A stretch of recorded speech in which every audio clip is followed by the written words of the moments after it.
So welcome everyone, and thank you for joining us today for our annual general meeting. I'm Leanne Bateman, Director of Zone 10, Alberta, Northwest Territories, and Nunavut, and I'm your Master of Ceremonies for today. So whether you are with us here in person or tuning in virtually from across the country, thank you for taking the time out of your day to support and be involved in the business of your club. Our French-speaking members who are watching today on the live broadcast, please remember you have the option to listen to the simultaneous interpretation. Our Zone 3 Director for Quebec, Sylvain Serra, will explain how to do that now. Alors, bonjour à tous les membres francophones. Bienvenue à votre Assemblée générale. Notre maître de cérémonie aujourd'hui sera Liane de la Zone 10, l'Alberta. Si vous préférez écouter notre Assemblée en français, vous pouvez le faire en cliquant en bas de votre écran. Il y a un petit globe. Vous cliquez sur le globe et vous choisissez Français. Before we begin our day today, I would like to acknowledge that the land that we gather on, the same land that our office is situated on, is the unceded traditional territories of many nations, including the Mississaugas of the Credit, the Anishinaabeg, the Chippewa, and the Haudenosaunee, and the Wendat. And I also live on Wendat land, territories near Quebec City. Now home to many diverse First Nations as well, and Inuit. We also acknowledge that Toronto is covered by Treaty 13 with the Mississaugas of the Credit. We have a big afternoon ahead of us, starting out with 2 keynote addresses from our CKC partners. Kicking things off, our friends at Trupanion, Haran Greer, the Director of Breeders Channel North American, and Catherine Paladin, Breeder Relationships Manager in Quebec. They have flown in to give us a presentation on the impact of the partnership between Trupanion and the CKC. We also have Dr. Emmanuel Fontaine from Royal Canin joining us today. He'll be giving a presentation on innovating canine futures, the new era of puppy care. There will be a short Q&A portion for each of these presentations, and the speakers will stay with us for the day, and so you'll be able to talk to them and ask them questions later if we don't have time during the question periods, or if you think of it later. This is a great time to ask any questions that you may have of these 2 wonderful CKC partners. If you're joining us remotely, you can submit your questions using the Q&A tab on the main screen of this broadcast platform. It should be on the left-hand side of your menu, on the left-hand menu. For those of you in the room, please use the mic that is in the center aisle to pose your questions. After the 2 presentations, we'll take a short break before moving on to the official portion of the AGM. And with all of that, I would like to now introduce our friends from Trupanion, Haran Greer and Catherine Paladin. Haran Greer is the Director of the Breeder Channel North America at Trupanion. She first started at Trupanion in 2016 on the sales team, but joined the breeder support team as an account manager after just a few months, and has been on the team ever since. While Haran lives in Omaha, Nebraska, with her own litter of 2 human children and 3 dog children, she's had a lifelong love of Canada and says that she's always happy to have a reason to come and visit. Catherine Paladin is the Trupanion Breeder Relations Manager supporting Quebec breeders in both French and English.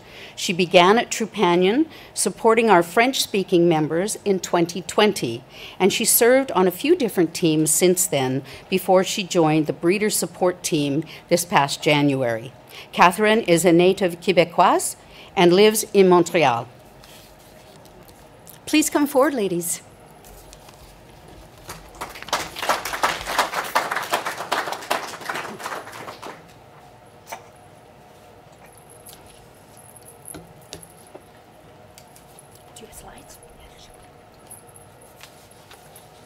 Thank you for that introduction. I'm Haran Greer, And then this is Catherine Paladin. Hi, everybody.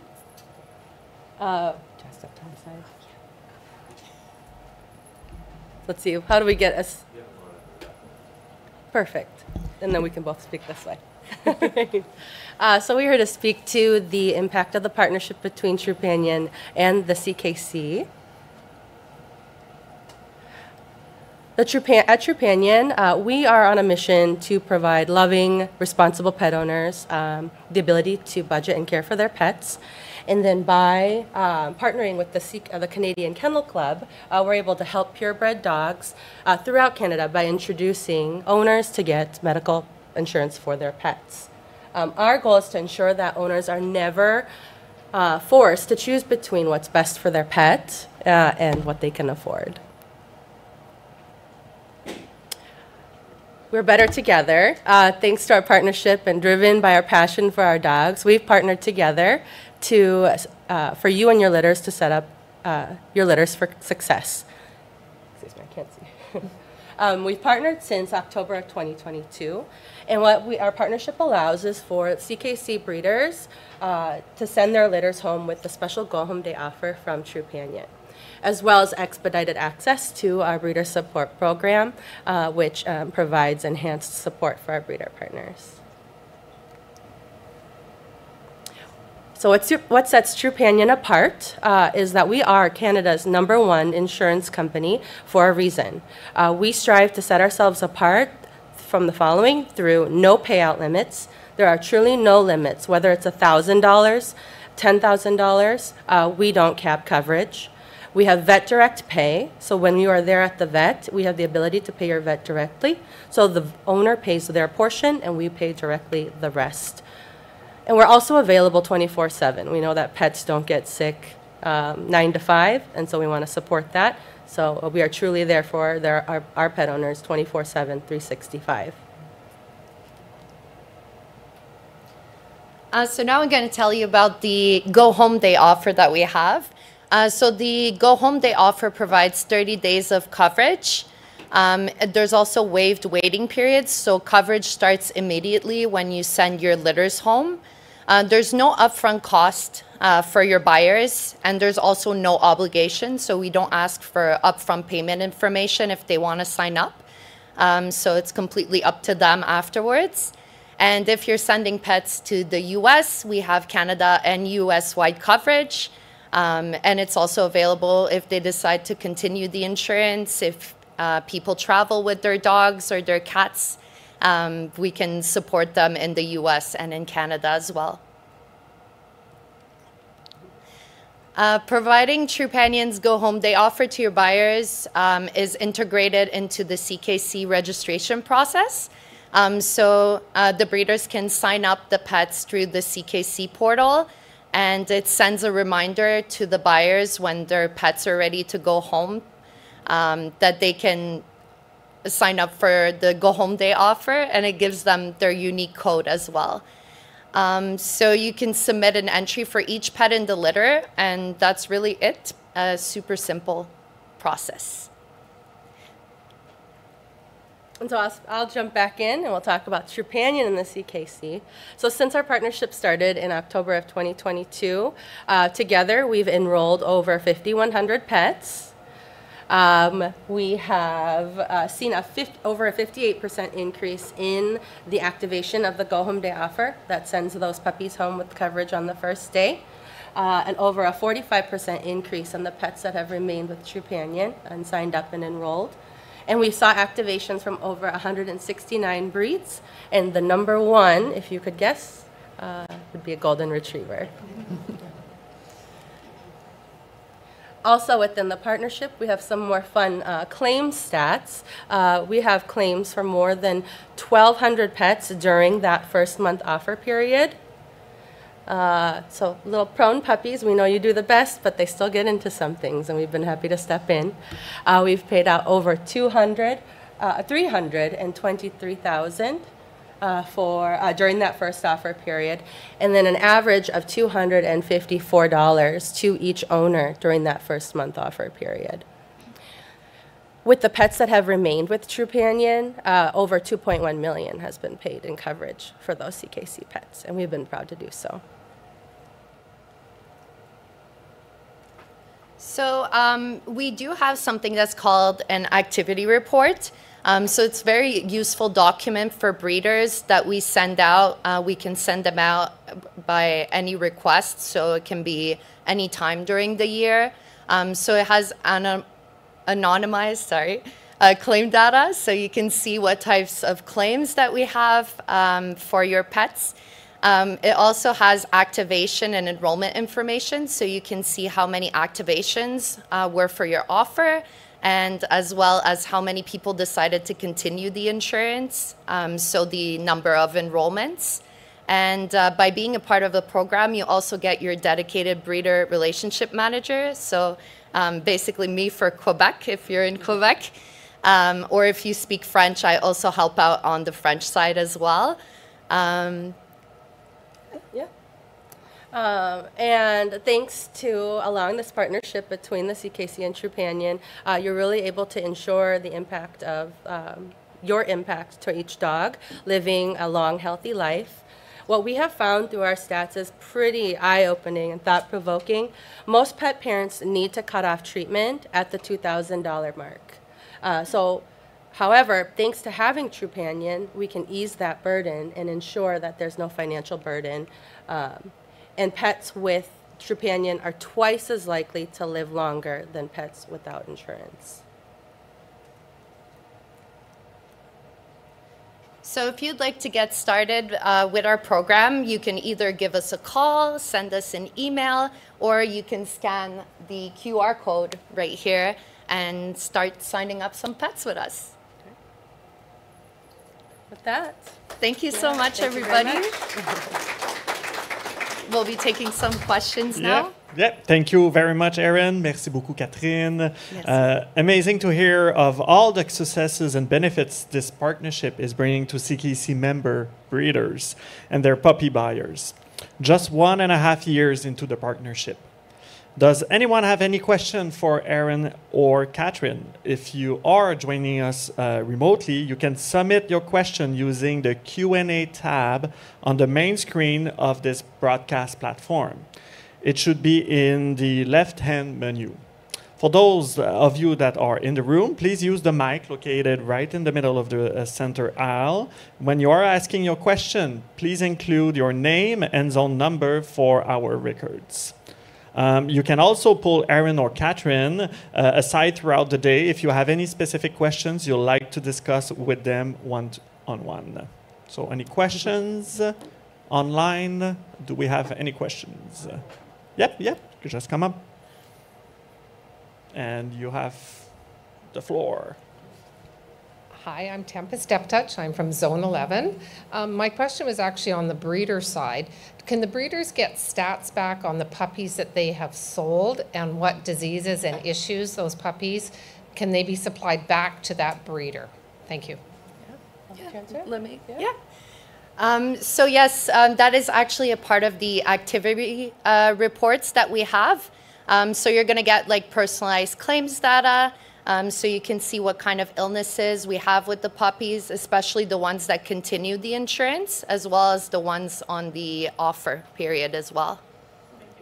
You're welcome. Thank you. We do have a question online. So it's coming from Alistair Sutherland, Zone 5. Question. If we, as breeders, place an older puppy or an adult dog, does the 30-day Trupanion offer apply? So the Go Home Day offer, the unique code that's provided to each breeder, that is for your owners that are under 1 year old. But if you're rehoming a puppy that's over a year, or you're retaining a puppy for yourself, reach out to us, and then we will provide you an exam day offer so that you are able to extend an offer. It just cannot be that Go Home Day offer code. Perfect. That's nice. I don't see any other questions. So, Leanne? And thank you again, and Leanne. Okay.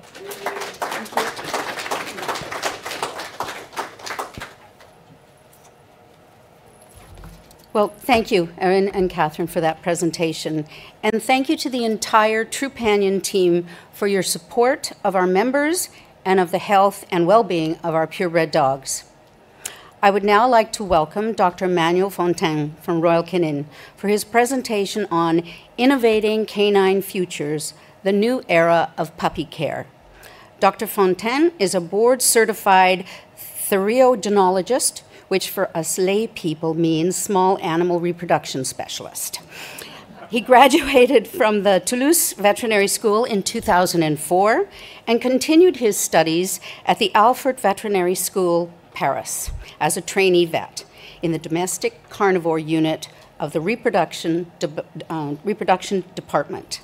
From 2005 to 2011, he worked at the Centre d'études en reproduction de carnivores, which is the Research Center for Reproduction in Carnivores, a unit specializing in pet breeding assistance. Emmanuel Fontaine is also qualified at the European College for Animal Reproduction and completed his PhD in 2012 on the use of GnRH agonists in canines. From September 2011 to September 2018, he worked as technical services veterinarian for the Pro team at Royal Canin, Canada. He then was in charge of the scientific communications for the Americas until August 2022. He now works as a senior scientific communications veterinarian for Royal Canin North American. Dr. Manning.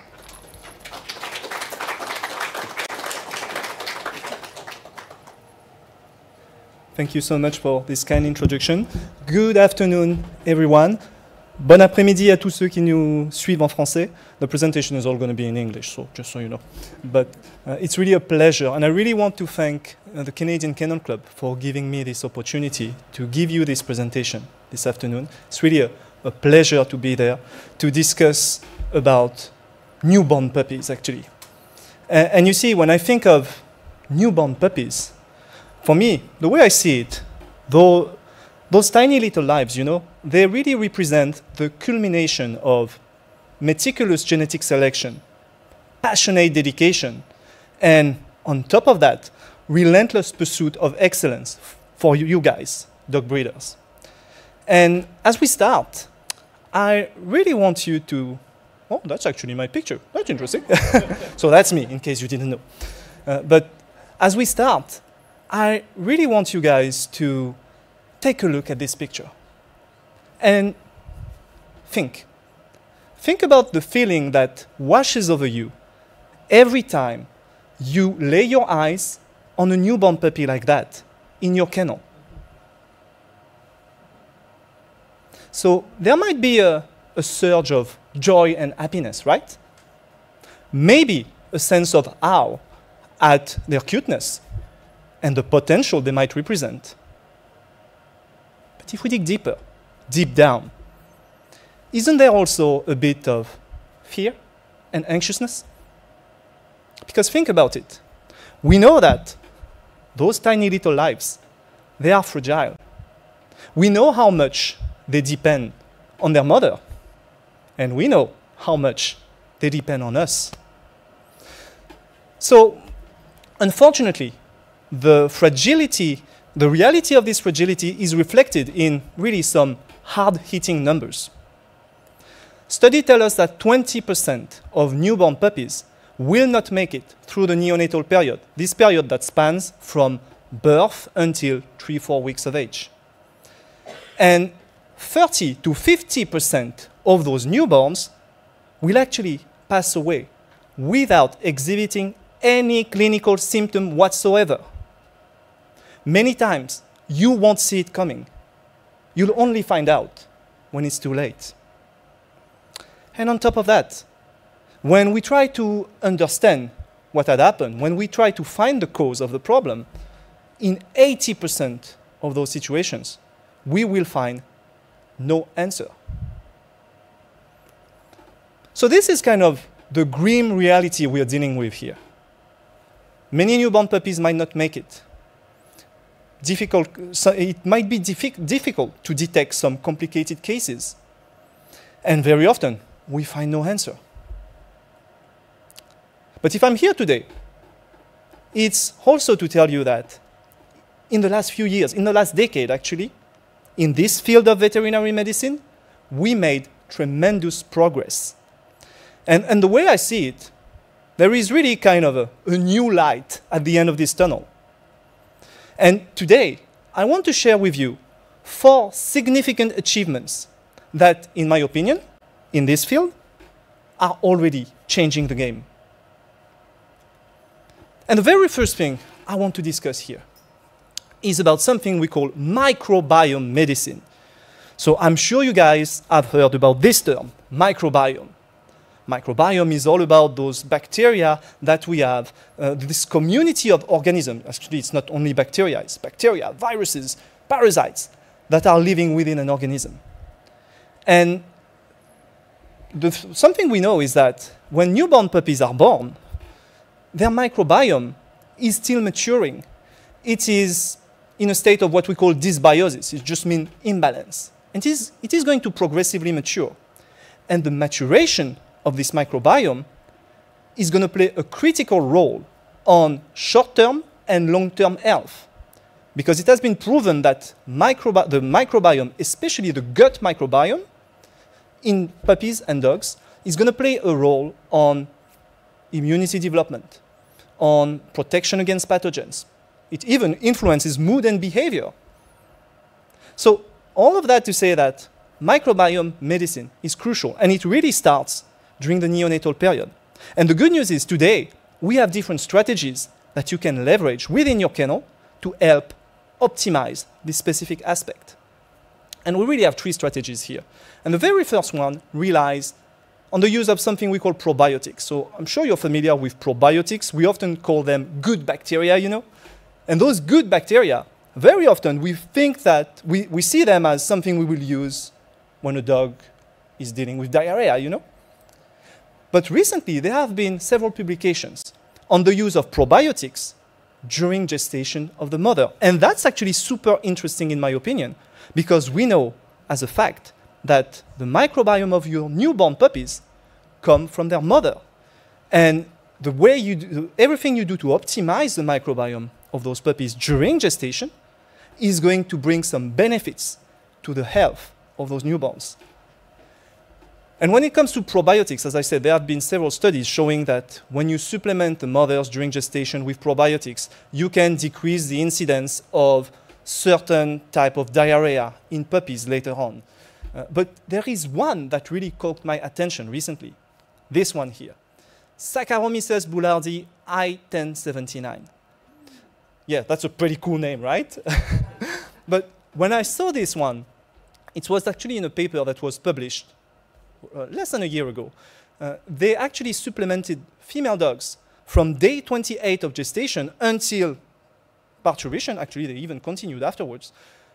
And one thing they realized is that the females that were supplemented with this probiotic gave birth to 2 times to less low birth weight puppies. Actually, they observed 2 times less low birth weight puppies in the mothers that were supplemented with this. And low birth weight in puppies is a critical health factor. We know that it strongly influences those newborn puppies' survival. So that really shows you that, again, we have new tools, new ways, new strategies to focus on this aspect that was in the past totally neglected. The other strategy we use a lot when it comes to microbiome medicine has to do with prebiotics. So see prebiotics as food for the good bacteria. Typically, they are fibers that you're going to use to feed the good bacteria and increase their numbers and then basically their impact on health. Again, you understand why those are so important during the gestation for the mother. And one thing I want to point out, prebiotics, especially those we call oligosaccharides, are very often found in the milk of the mother. We find them in very high numbers in the milk of the mother. And those are going to benefit to the development of the microbiome of those puppies. Interestingly, I see this as a practical reminder, you know. It tells us that, especially when we need to use a milk replacer, something like that, during the neonatal period, make sure they contain some kinds of prebiotics like that, because this is something your newborn puppies will definitely benefit from as well. But what I find to be the cutting edge thing, the cutting edge strategy in this field is really this one. I know you guys in North America love acronyms, and this one is pretty cool. FMT. It stands for fecal microbiota transplant. Fecal transplant. You basically take poop from a healthy individual, you turn it into a poop soup or a poop pill, depending on the technique you use. But that's really it, guys. And you feed that, or you administer that to an individual to repopulate or modify its microbiome. And fecal transplant has been used in canines for quite some time. But last year, I stumbled upon this paper. And for me, it was the first time that in the scientific literature, this was reported in newborn puppies. So in this paper, what they found out is that when you take the weight of newborn puppies right after they're born, low birth weight puppies have a less mature microbiome. But the bigger the puppies, the more mature the microbiome is actually. So they came up with this sentence, which basically say that fecal microbiota transplantation could prove to be another effective strategy to improve the microbiota stability and diversity into newborn puppies. So picture this. You have low birth weight puppies in your litter, which is something you guys will observe. You could take the stools, the meconium, from some of those normal puppies, turn it into, as we said, a poop soup, a poop pill, whatever, and administer it to those newborns to rebalance their digestive microbiome and therefore optimize their health. There have been different approaches to that. I've heard about veterinarians that are taking samples from the mother. Typically, they would do a vaginal swab in the vagina of the mother, and they would put this in the mouth of the puppies after a C-section. But the possibilities are huge here. And I think this is very important, not only for the puppies that are born within your kennels, but also for those puppies that are born by C-section, because we know as a fact today that when we perform a C-section, it delays the maturation of the microbiome of those newborns. In humans, we know it is associated with higher risk of allergies and asthma. In dogs, we don't know yet, but we clearly see a difference in maturation when C-sections are performed, for instance. So microbiome medicine is already changing the game. And the second thing that I really see really changing the game in canine neonatology is really our expanding knowledge on colostrum of canines.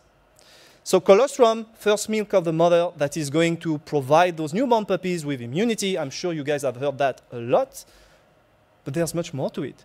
The way I see it today, colostrum is indeed immunity, it's also energy, and it's also bacteria as well.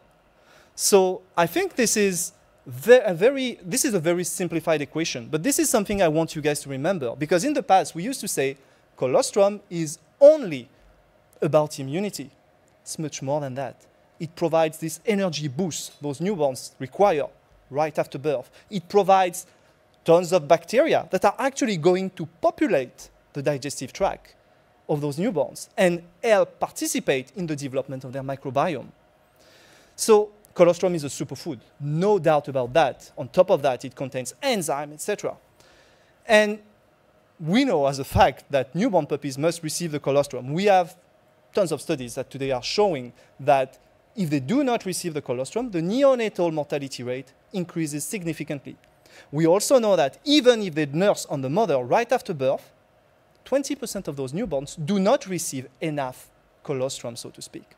So we need to come up with strategies to ensure and optimize this colostrum transfer. And there are a few ones that have been described. We have this one, for instance, which, well, first thing I want to say about this one, many specialists agreed today that we would like every newborn puppy to receive at least 1.5 milliliter of colostrum for 100 gram of puppy. So this number is not perfect. I mean, it's biology. It's never perfect. But it's a start. And I really think you should keep this one in mind, because from this number, actually, we can develop something I call a colostrum intake calculator that I will mention again later. And on this one, you also see a reference to something called frozen colostrum. Remember that colostrum absorption is all about timing. Your newborn puppies are going to absorb the colostrum after birth, between birth until 12 to 16 hours after. Their peak of absorption is at 4 hours, and then it progressively decreases. So after this window, you could actually nurse, well, not nurse, that's not the proper term, milk the female, yeah, that's much better, and collect the colostrum and freeze it. Frozen colostrum is a strategy that is described today in many textbooks.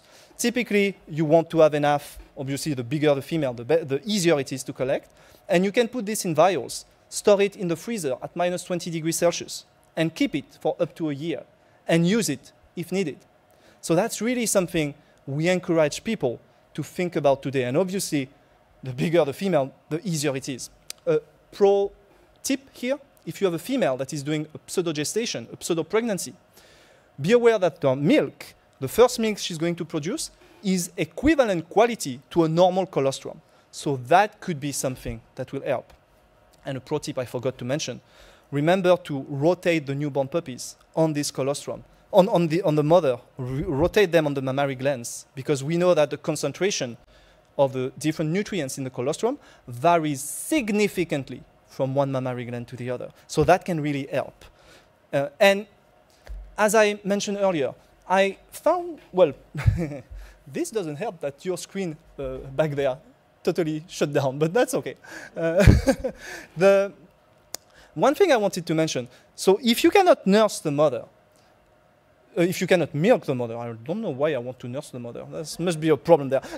But when you want to, if you cannot milk the mother, there are alternatives that are available, like this one, which is a milk replacer that I'm sure you guys have heard of, which is a milk replacer that contains immunoglobulins, energy boost with maltodextrin. So there are alternatives out there I really encourage you to consider.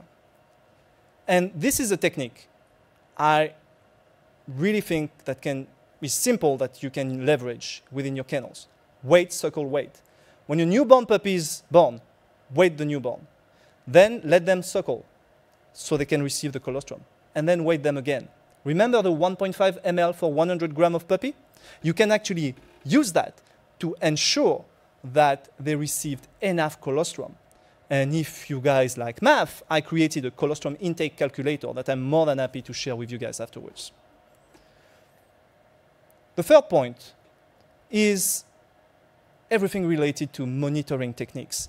And you see, I always mention in my lectures these 3H syndrome, hypothermia, hypoglycemia, dehydration. Those are 3 of the most common causes of neonatal mortality. And for me, knowing that, I think it's great, because you see, guys, this thing is something you can control and improve on. And I really recommend you guys to put all your effort in preventing those 3 conditions. And today we have new monitoring protocols and key health predictors I really encourage you to integrate in your newborn puppy monitoring protocol. The first one would be temperature. You want to find those puppies above 36 degrees Celsius during the first 48 hours. And this is what it looks like in practice. When you're in your kennel, take the temperature of newborns, 12 hours. This is where you want to find them. At 24 hours, and repeat at 48 hours. With those 3 checkpoints, you can really ensure if everything is okay or not. And if not, you can take measures. The other key parameter we do recommend to monitor today, well, when it comes to temperature, different thermometers exist. This is my favorite one. $10, very good investment, should always be part of your neonatal maternity toolkit. And you can also use infrared thermometers if this is something you guys are interested in. We can discuss about it later. And the second parameter, as I said, which is key, is blood glucose levels. So we have more and more data on that one. And again, you see there's a lower and an upper threshold. Lower means that if they were to develop hypoglycemia, obviously it's not a good thing. It's a very common cause of neonatal mortality. But if you detect some newborns that are hyperglycemic, it tells you that there is a source of stress. Something is wrong in those newborns. And that immediately helps you identify those newborns that require extra care. And again, same way. We take the blood glucose levels at 12 hours. We do it again at 24. And we repeat at 48. And if we find them in those intervals, we know that they're doing great. If not, we know we need to intervene there. So the key tool to do that is actually to use a human glycometer. So this is something I've been recommending you guys to use since 2016 now, and I really think this should be an essential part of your neonatal mortality toolkit. So in newborn puppies, we obviously don't prick the finger like we do in humans, but we will prick the ear or the paw of the newborn. And then you have access to a tiny drop of blood that allows you very easily to access this parameter, which again is critical for their survival. And the very last point, which is also a key health predictor for survival, is weight gain. And I really want to emphasize this one. We used to say a healthy puppy gains weight on a daily basis, but they can lose up to 10% of their birth weight during the first 24 hours. I'm sure you guys have all heard that. The last part of this sentence, 10%, is considered to be a myth today by many experts in this field. What we want to see, we want to see those newborns gaining weight. And we want to see them gaining at least 1.5% of their birth weight at 24 hours. So the third essential tool you need is a scale. And same thing, this is what you want to observe. 24 hours, they must have gained at least 1.5% of their optimal, of their birth weight. And it should get to 2.7 after 48 hours. So a healthy puppy must gain weight, but there's a twist here. The twist is that we want them to gain weight, but we do not want them to gain too much weight. We know that puppies that are growing too fast during the neonatal period can develop certain neonatal disorders. Think of swimmer puppies, for instance. This is something that is related to puppies that are growing too fast. Some of you are breeding Labradors. They drink too much, which is something you might see. They might develop neonatal diarrhea.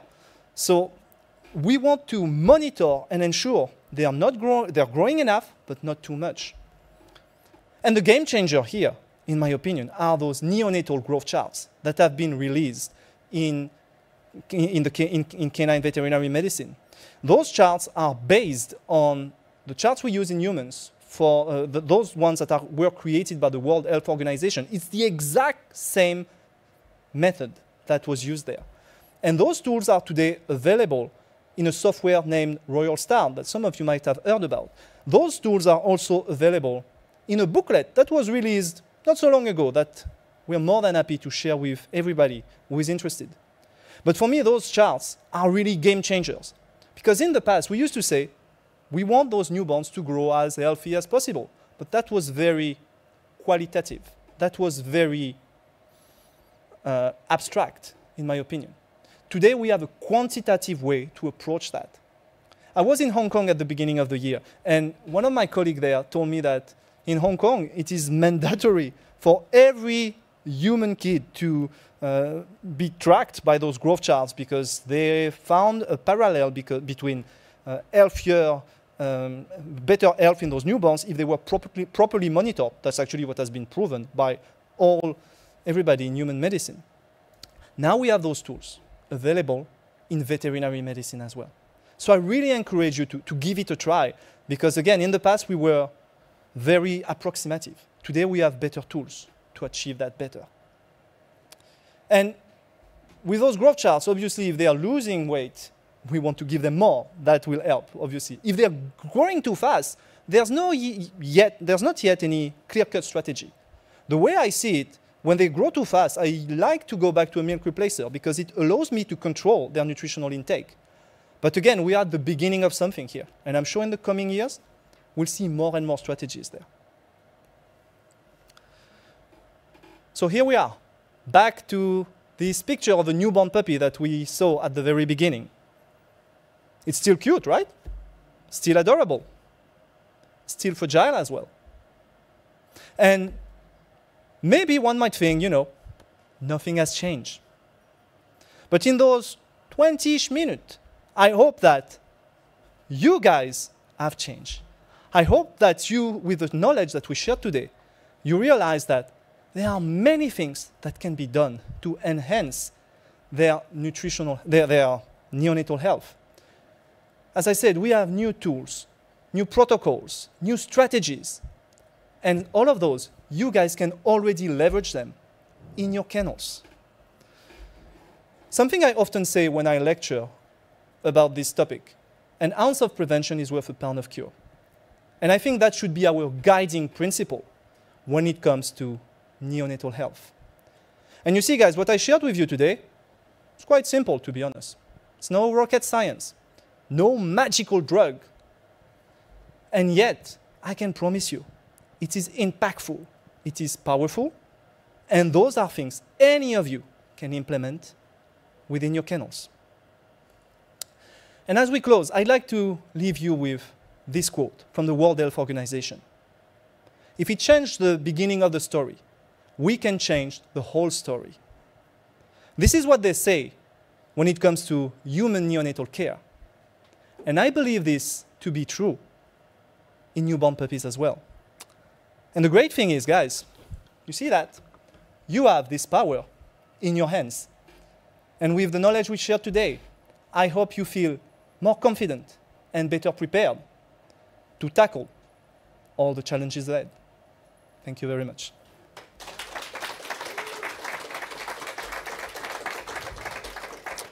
Merci beaucoup, Emmanuel. I don't know for you, but I think that, as always, it was a phenomenal presentation. Are there any questions for Dr. Fontaine? A quick reminder for our virtual attendees to use the Q&A tab on the main screen of the broadcast platform.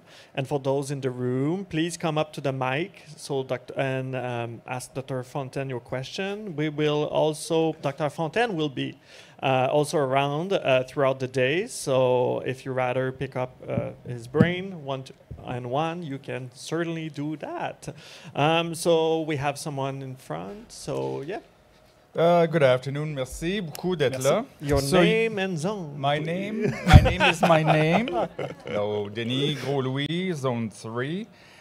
You spoke about Saccharomyces, that you would start on the 29th day, and I just read 2 weeks ago. So how do I look at it? I went outside, didn't find it. So where do I find it? What does it look like so that breeders can start this new strategy? And that's a very good point. So this study was presented last year at a veterinary conference in Europe. So to date, if you go online, you will find Saccharomyces boulardii, but you will not find the I-1079 that I mentioned. I think it's I-30-something, which is used in humans. This specific presentation, I haven't seen it yet on the marketplace. But again, it was presented last year. So my hope is that there is a company out there that might come up with something like this. There are other probiotics that have been described. Most of those were found in Italy.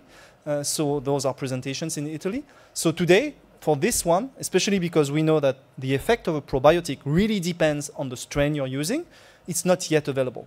But hopefully, this is something that should be coming soon. So in the meantime, what would you recommend as a probiotics for pregnant bitches in Canada? So for the moment, as I said, it depends on the strategies. For the moment, to be honest, I would rather recommend to use a prebiotic strategy because there's no comparison between the efficiency of those strategies. You want to feed the microbiome of the mother because we know that this microbiome is going to be transferred to the puppies. So probiotics are a very good alternative. Prebiotics would be. So you would look for nutritional solutions that are supplemented with fructooligosaccharides or mannanoligosaccharides. Those are typically the types of prebiotics you will find until this one becomes available. Or maybe the new conferences on Canine Repro are at the end of the month and in July. So by August, I'm sure I will have many more things to share with you guys. Nice. I just want to make sure there's no online questions. It was a repeat one, so yep. So no questions. Okay. So Liane, the floor. Yeah. Thank you. Merci. Merci. Thank you.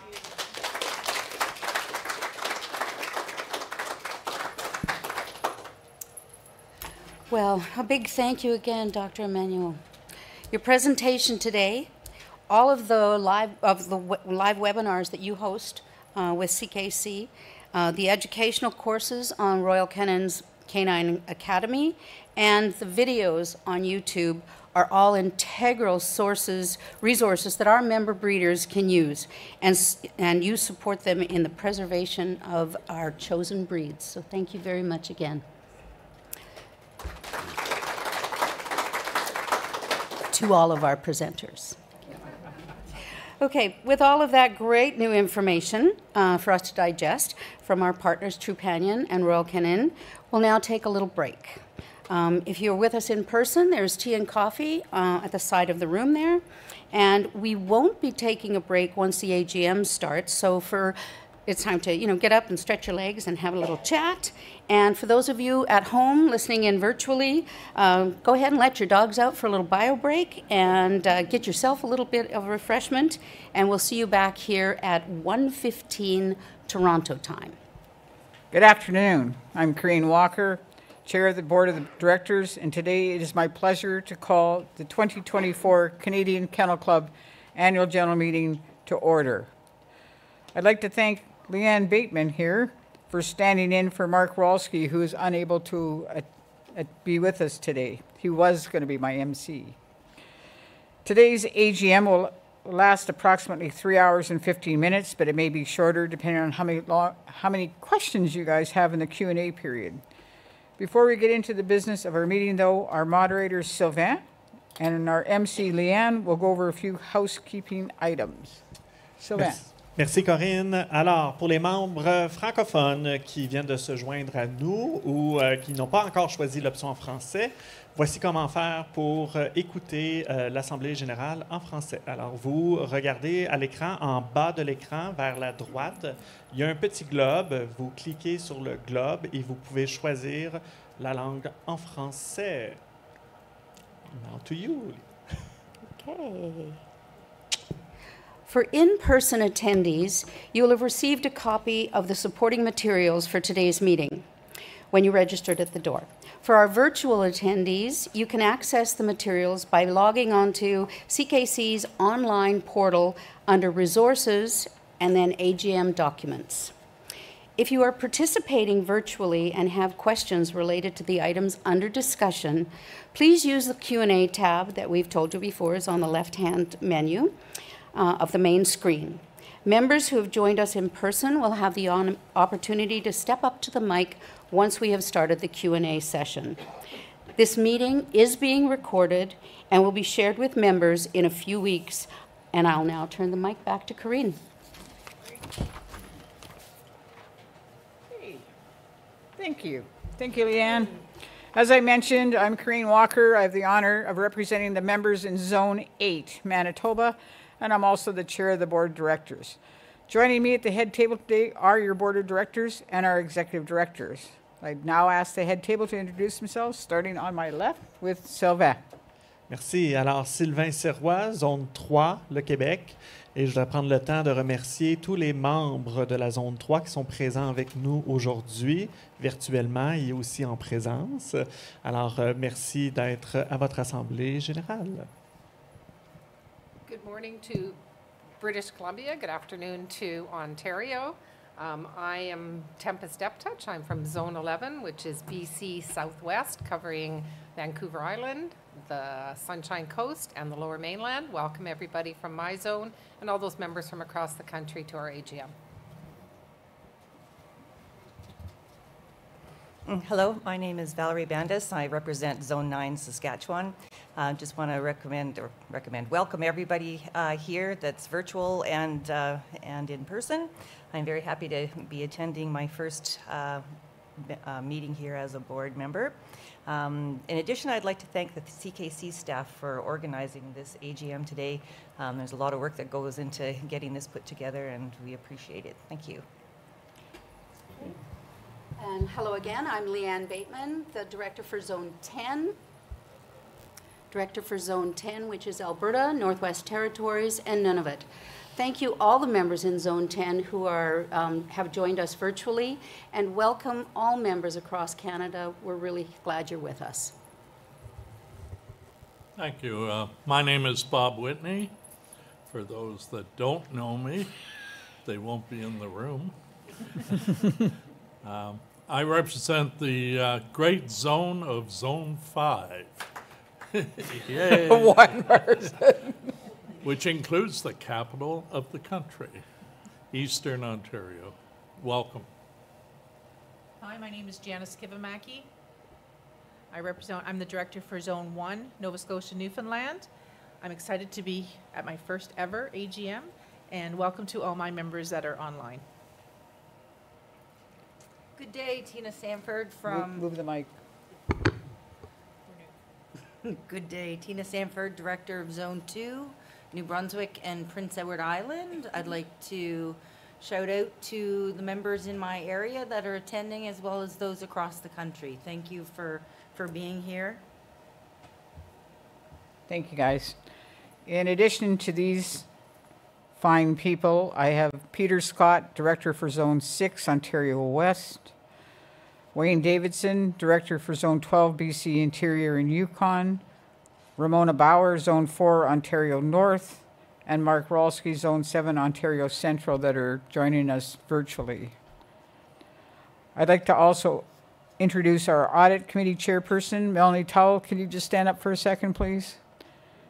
She is an essential team member in keeping us on track on the finance side. I'd also like to introduce Lucy Bender, our Discipline Committee Chair, Denis Gros-Louis, our Registration Committee Chair, and Mike Macbeth, our Honorary Chair. If you three would please stand just for a second, that would be awesome. It's okay, Lucy, you don't have to stand, hon. Thank you very much. Also in the room today, we have Thora Brown, our ROE Chair. Thora, can you stand for a moment, please? Thank you very much. These people have been absolutely essential in our operations, and we truly appreciate your dedication and contribution.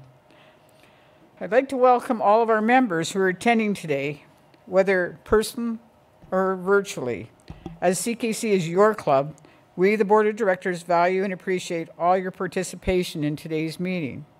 You can help us ensure that we remain focused on priorities that will help our club progress and grow into the future. For those of you that have joined us virtually, thank you for taking the time out of your day and the beginning of a busy show and trial season. For our local members who are here in person, we'd like to thank you for making the trip to be with us today.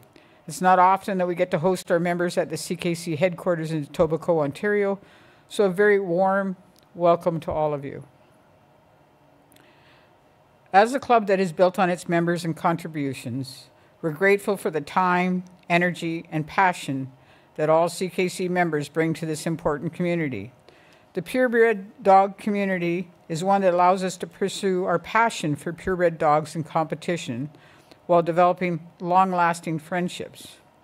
So before we start with the business in today's meeting, I'd like to ask for a moment of silence in memory of our members of our community that we have lost since our last annual general meeting. Our deepest condolences go to the family and friends of those who are no longer with us.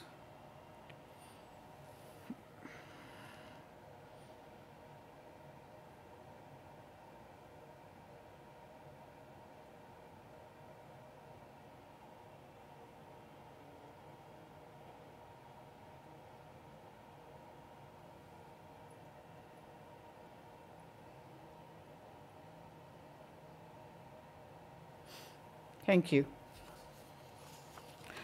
Our first item of business is the approval of the minutes of the 2023 Annual General Meeting.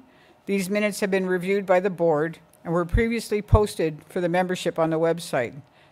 As a result, no notice of errors were received.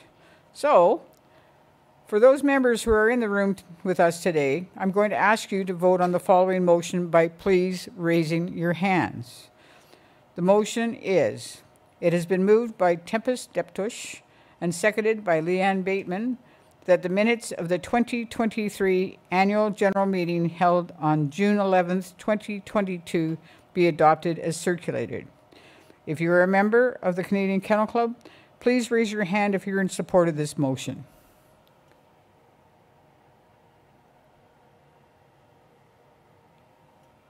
Excellent. Thank you very much. Now, if anyone is against this motion, please raise your hand. Seeing none, is there anyone that wishes to abstain? Thank you. The motion is carried. Okay. There is no correspondence received for this meeting, so we'll move on to our next agenda item, which is the presentation of the 2023 audited financial statements and Election Commission report by Marcus Sconzi, and he is joining us virtually. So I'm going to turn it over to Marcus. Good afternoon. Marcus, I'm just going to give you a bit of an intro. You're a partner at BDO, sure, and you're here to present the 2023 audited financial statements and Election Commission report. After his presentation, he'll take a few minutes to address any audit-related questions from the membership. We also have Melanie Towell, our audit committee chair, in the room, who can assist with any questions. Our audit committee is comprised of 3 chartered professional accountants who are CKC members who volunteer their time. The audit committee works tirelessly throughout the year to assist CK staff and board, advising in areas of financial policy development, assessments of control environment, and reviewing financials. A large thank you goes out to the members of the audit committee for all of their efforts over the past year. Okay, Marcus, it's all up to you. All right, good afternoon, everybody. I'm just wondering, oh, there we go, if we could get my presentation. So I think I've already been introduced. It's a pleasure to be here today presenting the results of the financial statement audit for the year ended December 31st, 2023. As mentioned in the introduction, I am an audit partner with BDO Canada, and we are the external auditors for the Canadian Kennel Club. And what I will do is I'll do my best to go through the highlights of the financial statements in plain English, so hopefully everybody can understand some of the key financial metrics of the CKC for the year ended December 31st, 2023. So if we could please advance to the next slide. So this page here is the independent auditor's report. So this is the page that BDO signs when the audit has been complete and the statements have been approved. The important part of this page is that we issued an unmodified audit opinion. What that means is that we conducted our audit as we planned. We did not encounter any significant issues or significant misstatements, and therefore we were able to issue what is called a clean or unmodified audit opinion on the Canadian Kennel Club's financial statements at December 31st, 2023. Next page, please.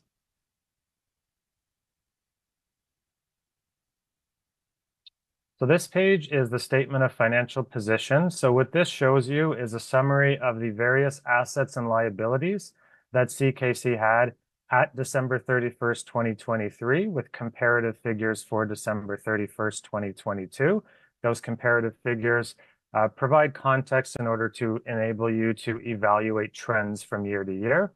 What I'm going to do is I'm going to go through some of the key highlights, being items that have significantly changed year over year, in case anybody is wondering why some of the balances have fluctuated.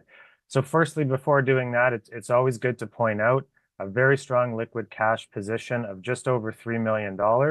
If you combine the first 2 items in the assets of CKC, which is the cash and the short-term investments, you'll see that they're about $3.07 million, which is great. It's exactly what you want to see. It's that liquid cash and investments that provide the stability and the backbone for CKC to enable to continue to invest in its future and to have resources available to help account for any unforeseen expenditures that could occur in future periods. Some of the key variances from 2022 to 2023, the first you'll see there is the $335,000 increase in accounts receivable. This was due to a large receivable from the new landlord for leasehold improvements that are being reimbursed. So CKC has spent that money to make leasehold improvements in the new space, and that money was receivable from the landlord as per the lease agreement that they will reimburse for those at December 31st. So that explains the large increase there. Similarly, going down into the capital and intangible assets balance, you'll see that has gone up by about $547,000. That again is mostly due to those leasehold improvements, which are capitalized and depreciated or amortized over their useful life, so the term of the lease. So in addition to leaseholds, there were some significant software purchases during the year. Those totaled $951,000, and they were offset by depreciation or amortization of $404,000, leading to that net increase of $547,000. Going down into the liabilities, you'll notice there's a pretty significant decrease in the accounts payable and accrued liabilities. That is due to in the prior year, so at December 31st, 2022, there was a very large, unusually large balance in the payables of $518,000. Those were payables to 2 vendors, and it's unusual to have such large payables. So the current year balance of about $325,000 is more reflective of what you'd expect to see in the future and what you've seen in past years, 2022 being a bit of an anomaly there. And then finally, the deferred leasehold inducement, that is an accounting entry that records the benefit of free rent, rent escalation, and the leasehold improvements that the landlord for the new premises has provided. The accounting rules state that you must record rent expense on a long-term lease equally over the period of the lease. So where there's items like free rent or reimbursed leasehold improvements, you actually have to record over a period of time the benefit of those into the financial statements. So that is what results in that liability of $430,000. Next page, please. So this is the statement of operations. This statement summarizes the revenues and the expenses of the CKC for the year ended December 31st, 2023, again with comparatives for the year ended December 31st, 2022. Some of the significant changes from the prior year, you'll note there's a $526,000 decrease in registration revenue. This is due to less applications as a result of the softening of the puppy market. You'll also see a $448,000 increase in affiliate and corporate sponsorships revenue. That is due to the impact of the Trupanion agreements this year. In total, revenue fairly flat from year to year. You see just a slight decrease of $20,000. So generally speaking, revenue very comparable between 2022 and 2023. In the expenses, you'll see most of the expenses are actually quite comparable to the prior year. The one change is the HR expenses. So the human resources expenses has gone up by about $416,000. And that's due to increasing headcount. And those new hires were generally the IT and developer type roles that the club needed. Total expenses increased by about $212,000 year over year. So again, fairly comparable. And the excess of revenue over expenses for the year is just over $112,000 compared to $344,000 in the prior year. If we can move to the next page, please. So this is the statement of changes in net assets. What net assets are is it's the historical accumulation of revenue versus expenses. So since the CKC was founded, the revenue and expenses that you see, for example, the $112,000 I pointed out as this year's surplus, the accumulation of every year's surpluses over time results in your ending net asset balance, which is the $4.784 million. Just a couple of things to point out here. The main one is the invested in capital assets fund, which is $2.717 million. This represents funds set aside because they've already been spent on capital assets that have yet to be amortized. And in future periods, when those are amortized, that $2.7 million will be a reduction of the net assets. So that's why those are segregated. And then the other large balance here is your unrestricted net assets of $2.052 million. And that represents assets without any net assets, I should say, without any restrictions placed upon them that can be used to fund operations or any other initiatives required by the club in future periods. Next page, please. This is the statement of cash flows. It's a self-explanatory statement, but I think it's important to touch on this because, as I pointed out earlier, cash flows and the availability of cash and liquid investments is a very important metric to understand and to be able to assess the club's ability to fund future expenditures. You can see the third to last line is the increase or decrease in cash during the year. So there was a decrease in cash of about $315,000. The main reason for that is if you go up into the investing activities section, you'll see that there was those capital and intangible assets purchased for $951,000. And also there were investments sold. So the short-term investment balance increased by $581,000. So the net of those two essentially creates that overall decrease in cash during the year.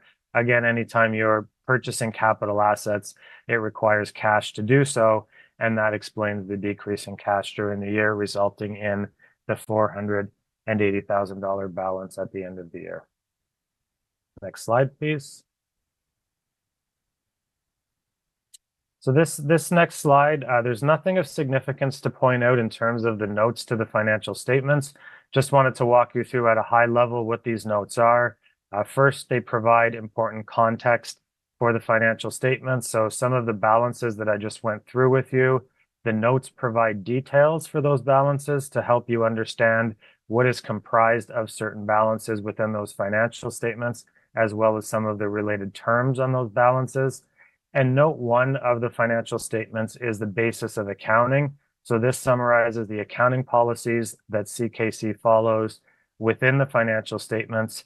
It's important to note a couple of things here. First of all, the accounting frameworks that CKC follows, as you can see in that second section called Basis of Accounting, is Canadian Accounting Standards for Not-for-Profit Organizations.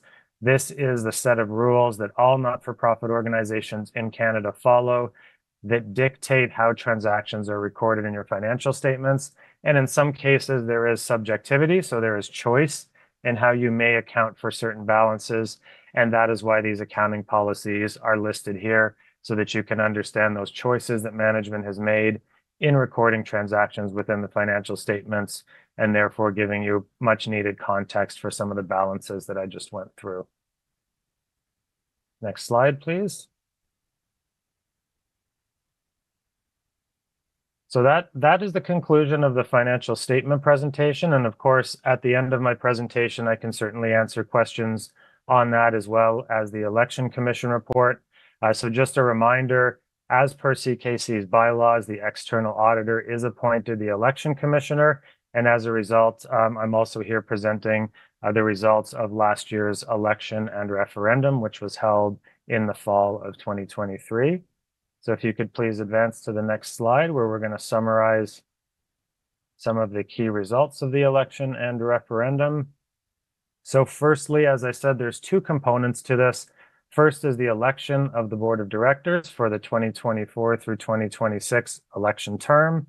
And in addition to tabulating the results of those votes, we also tabulate the results of the referendum.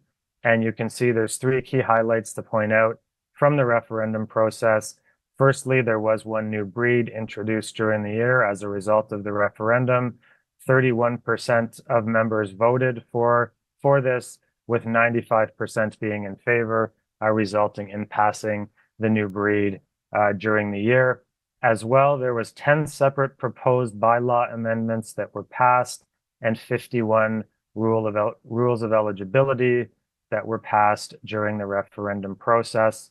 So that's a good high-level summary of the election and referendum process. And again, just to remind everybody that as the commissioner, the responsibilities that BDO had were tabulating the results as well as interpreting certain items throughout. And anytime an interpretation was required, we would do that in concert with management to ensure that the correct interpretation was concluded at the end of the day. So that is the end of the election commissioner report. So what I'll do now is I'll pause for questions on either the audited financial statements or the election commission report.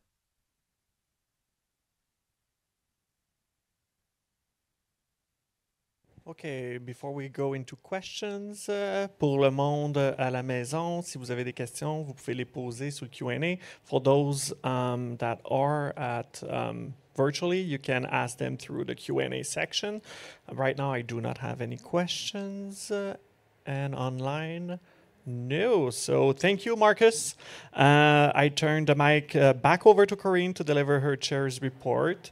We have a before I turn the mic to Corinne, actually, we have a short spotlight video.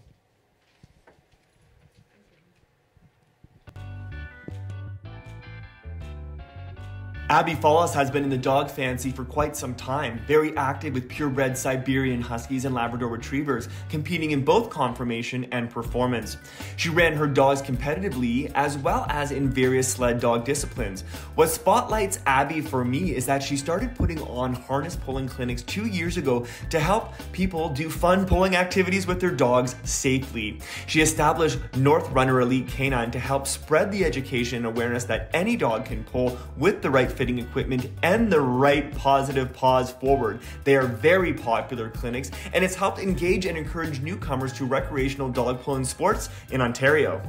Carrie Green is the former sprinter and chase representative, current lure coursing representative in our zone, and has been a vital member of the East Coast Sighthound Association in Nova Scotia for years, currently serving as vice president. If there was a definition for someone who is the glue in the foundation of a CKC group club, it would have Carrie's photo beside it. Carrie is the type of individual who wants to celebrate everyone's success and shine a light on the events that bring dog lovers together. She is the heart and soul behind keeping trials and community connections going for the East Coast Association while being a member of other clubs and participating in countless sports with her own whippets. Last year, during the devastating fires that Nova Scotia suffered, Carrie was one of the individuals who had lost their homes. With that also came the loss of the East Coast Association's entire inventory for hosting events. Carrie not only had to pick up the pieces of her life, but still led and supported the Maritimes chase sports that bring so many people so much joy from all sorts of different backgrounds. Carrie and her husband went out of their way to bring sprinter chaseability and lure coursing field trials to Nova Scotia in 2023, despite constant barriers, inability to replace equipment, navigating paperwork, and keeping events on track. We still managed to pull off events with the support of volunteers, all with Carrie leading the way. Ask any person who has attended an East Coast Sighthound Association event and they will mention Carrie, who takes it upon herself to be the official welcome wagon to any new participant to help them ease their concerns. Carrie is the person who at any event that she attends is an open source to help and give a bit of confidence to someone embarking on their new journey with their dog. She is worth her weight in gold and has overcome challenges and continues to do what she loves while sharing it with others. Tracy Silverthorne bought purebred pugs from a reputable Canadian Kennel Club member breeder. Her first one was not only an accomplished therapy dog with the St. John Ambulance program, but also went on to star in a number of Canadian films and TV shows. Her current two are also active therapy dogs. They do agility as well as rally and obedience, and they both have their Canadian Conformation Championship on top of their performance titles. Tracy's fantastic at showcasing the versatility of a well-bred brachycephalic dog.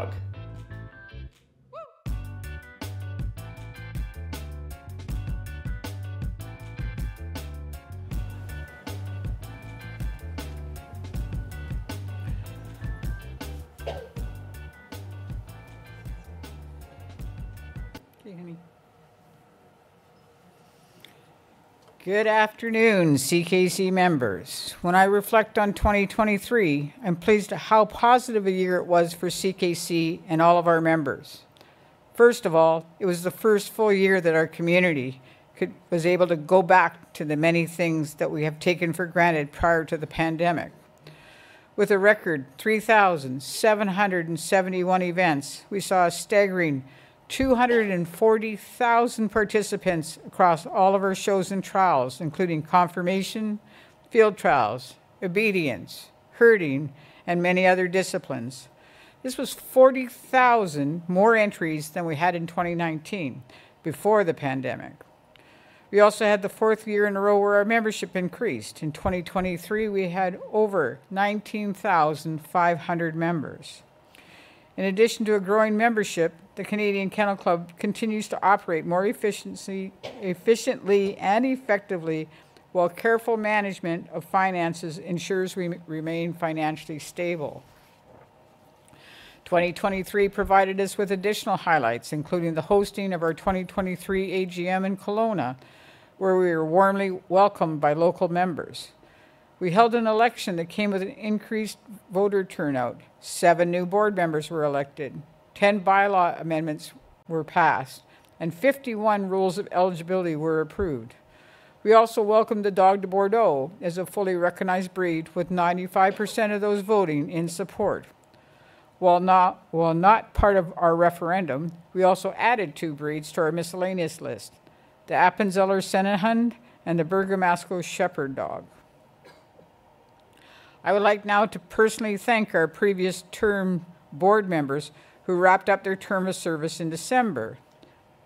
Specifically, I'd like to recognize Frank MacArthur, Paul Oslich, Denny Gros-Louis, Richard Paquette, Alistair Sutherland, Dave Gilmore, and Tammy Lucci.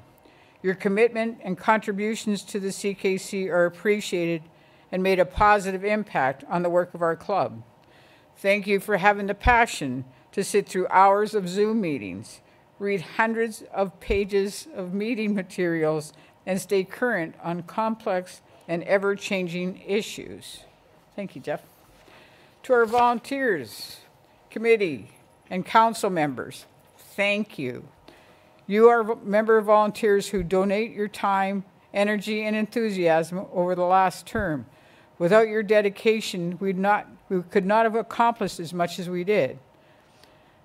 You have helped us stay true to our mission and to serve our members regarding all our canine disciplines. Your board of directors held 8 formal meetings and several informal meetings over the course of the past year. We made progress on a number of key projects and issues that will benefit our community. First of all, I'm pleased to share that we continue to progress on our integrated breed health program with new educational content for breeders through the Royal Canin Academy. We're looking forward to sharing more of this with you shortly. I'll leave it to Jeff to discuss the highlights in his upcoming report. We also launched the first official respiratory function grading scheme in partnership with Orthopedic Foundation for Animals to measure the diagnosis and severity of brachycephalic obstructive airway syndrome, better known as BOAS. We've seen great uptake so far with over 160 dogs assessed last year and more to come this year. We look forward to working with our clubs to make BOAS testing the norm with our brachycephalic breeds. In the fall of 2023, our advocacy team completed the development of a national advocacy plan that will help us grow our policy positions, develop relationships with provincial and federal governments, and start to proactively engage decision makers on the matters that concern us all. A feature of this will be our new advocacy committee, which will have 10 advocacy ambassadors, 1 from each province. Last year, we were busy working to influence government policy on a number of fronts, including regulations regarding dog importation, Quebec's new law on companion animals, PEI's Dog Owners Act, Ontario's PUPS Act, and amendments to the Ontario Fish and Wildlife Act. While we might not always have been able to sway a government to change its course, we did make significant inroads to represent our members' interests, provide input into legislation and regulation, and build relationships with both governments and stakeholders alike that will help us in the future. On the operational side of things, we're always trying to improve our members by streamlining registration process and improving shows and trials administration. In 2023, we continued to upgrade our online member portal and registration applications using your feedback to improve usability and functionality. The improvements made in 2023 provide a more stable environment for future improvements to our members. Last year, CKC was pleased to expand our veterinary student bursary from 1 student to 5 students. The CKC Veterinary Bursary Program donates $2,000 to each of the 5 veterinary colleges in Canada, allowing students to continue their education in the field of veterinary studies and support veterinary training programs. To further the impact of our donation, the University of Calgary's generous donors made a matching contribution in 2023, bringing the total bursary at that university to $4,000. While I can't cover all the great news CKC and our accomplishments, Jeff will speak to more shortly, and I encourage you guys all to read the 2023 annual report in the coming days to learn more about what your club has been up to. While every organization has had its challenges, CKC is firmly facing in the right direction. By engaging and listening to you, we continue to work on matters that benefit you, our members, and our community. With new strategic projects, our ongoing member growth, and new breeds being recognized, the future looks bright. I truly believe the best is yet to come. Thank you for entrusting us with your club. We'll all continue to strive to meet and exceed your expectations. Once again, thank you. To speak on some of the work to come and some that's already underway, I'm going to turn the mic over to our Executive Director, Jeff Cornett. I'll take all my paper. Thank you, Corinne. It is a pleasure to be here at my 4th AGM. Thank you, Leanne. As Corinne has said, as I have done, most of the AGM is focused on last year, 2023, but with your permission, I'll give you some highlights of so far this year and what's to come. We'll do a very quick financial update, we'll do a very quick operational update, and then we'll talk about some projects that have recently accomplished and good things to come. I am a bit of a numbers person. I like to understand our revenue, and I think it's good for our membership to understand where the organization's revenue comes from. So this pie chart, very simple on our revenue streams. More than half of our revenue comes from registration. The membership is 13%, events is 20%. As our number of events and our number of participants grow, that pie is getting a little bit bigger. Our partnerships is at 5%. That is actually quite a growth thanks to Trupanion and Royal Canin. And then other, which is, and the other is microchips. And then the smallest section is the return on our GIC investments. This is the revenue for the first 4 months of the year.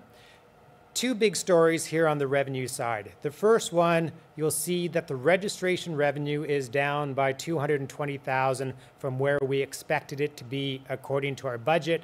And it's also down 130, my eyesight's not as good, about 130,000 from where we were this time last year. So the peak of the puppy market during COVID, it looks like we're seeing a bit of a deficit from that as well. On the good news, the shows and trials is 116,000 above where we expected it to be in the budget. Again, showing how good of a participation we are on across all of our events. So the one is mostly offsetting the loss in the other one. It's good to have a diversified revenue stream.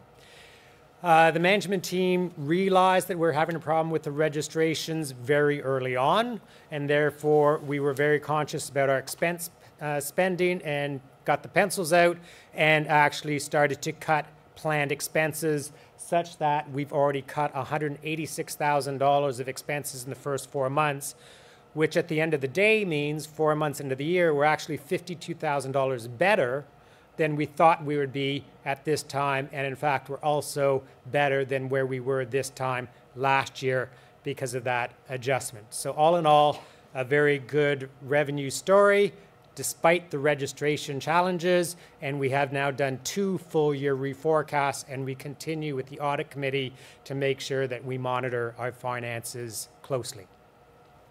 We are a membership-based organization, so it's great to see the health of our membership. As Corinne has said, we have had 4 years in a row of membership growth.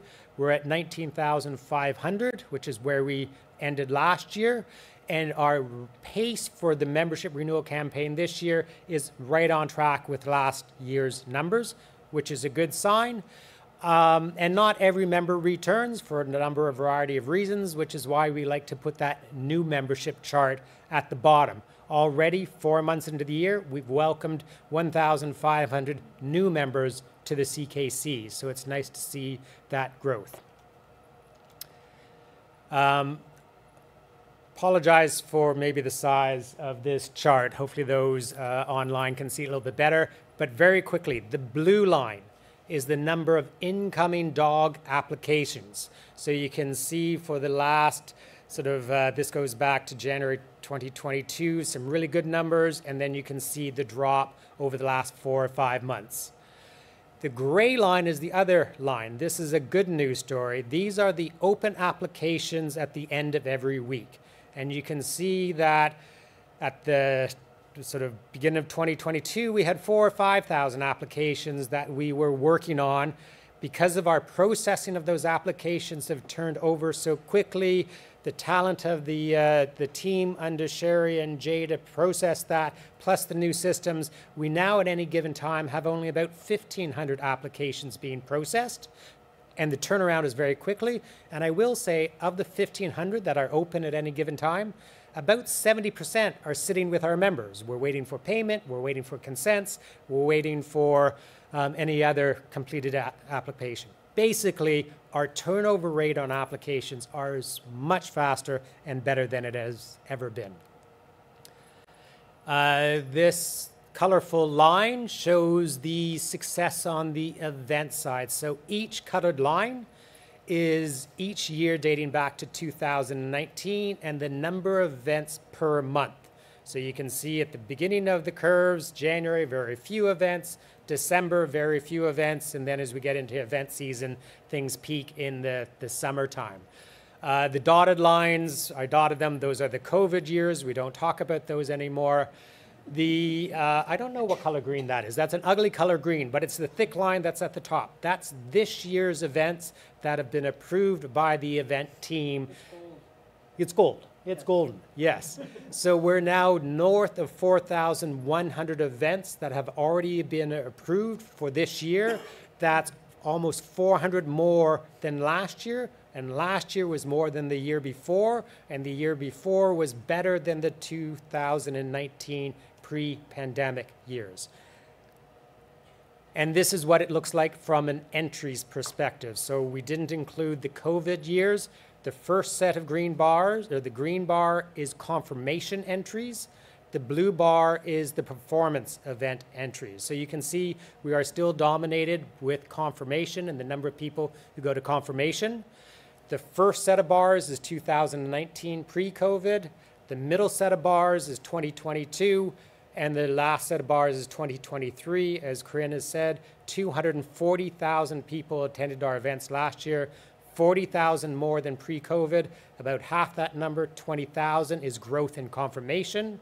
The other 20,000 is growth in the performance sports.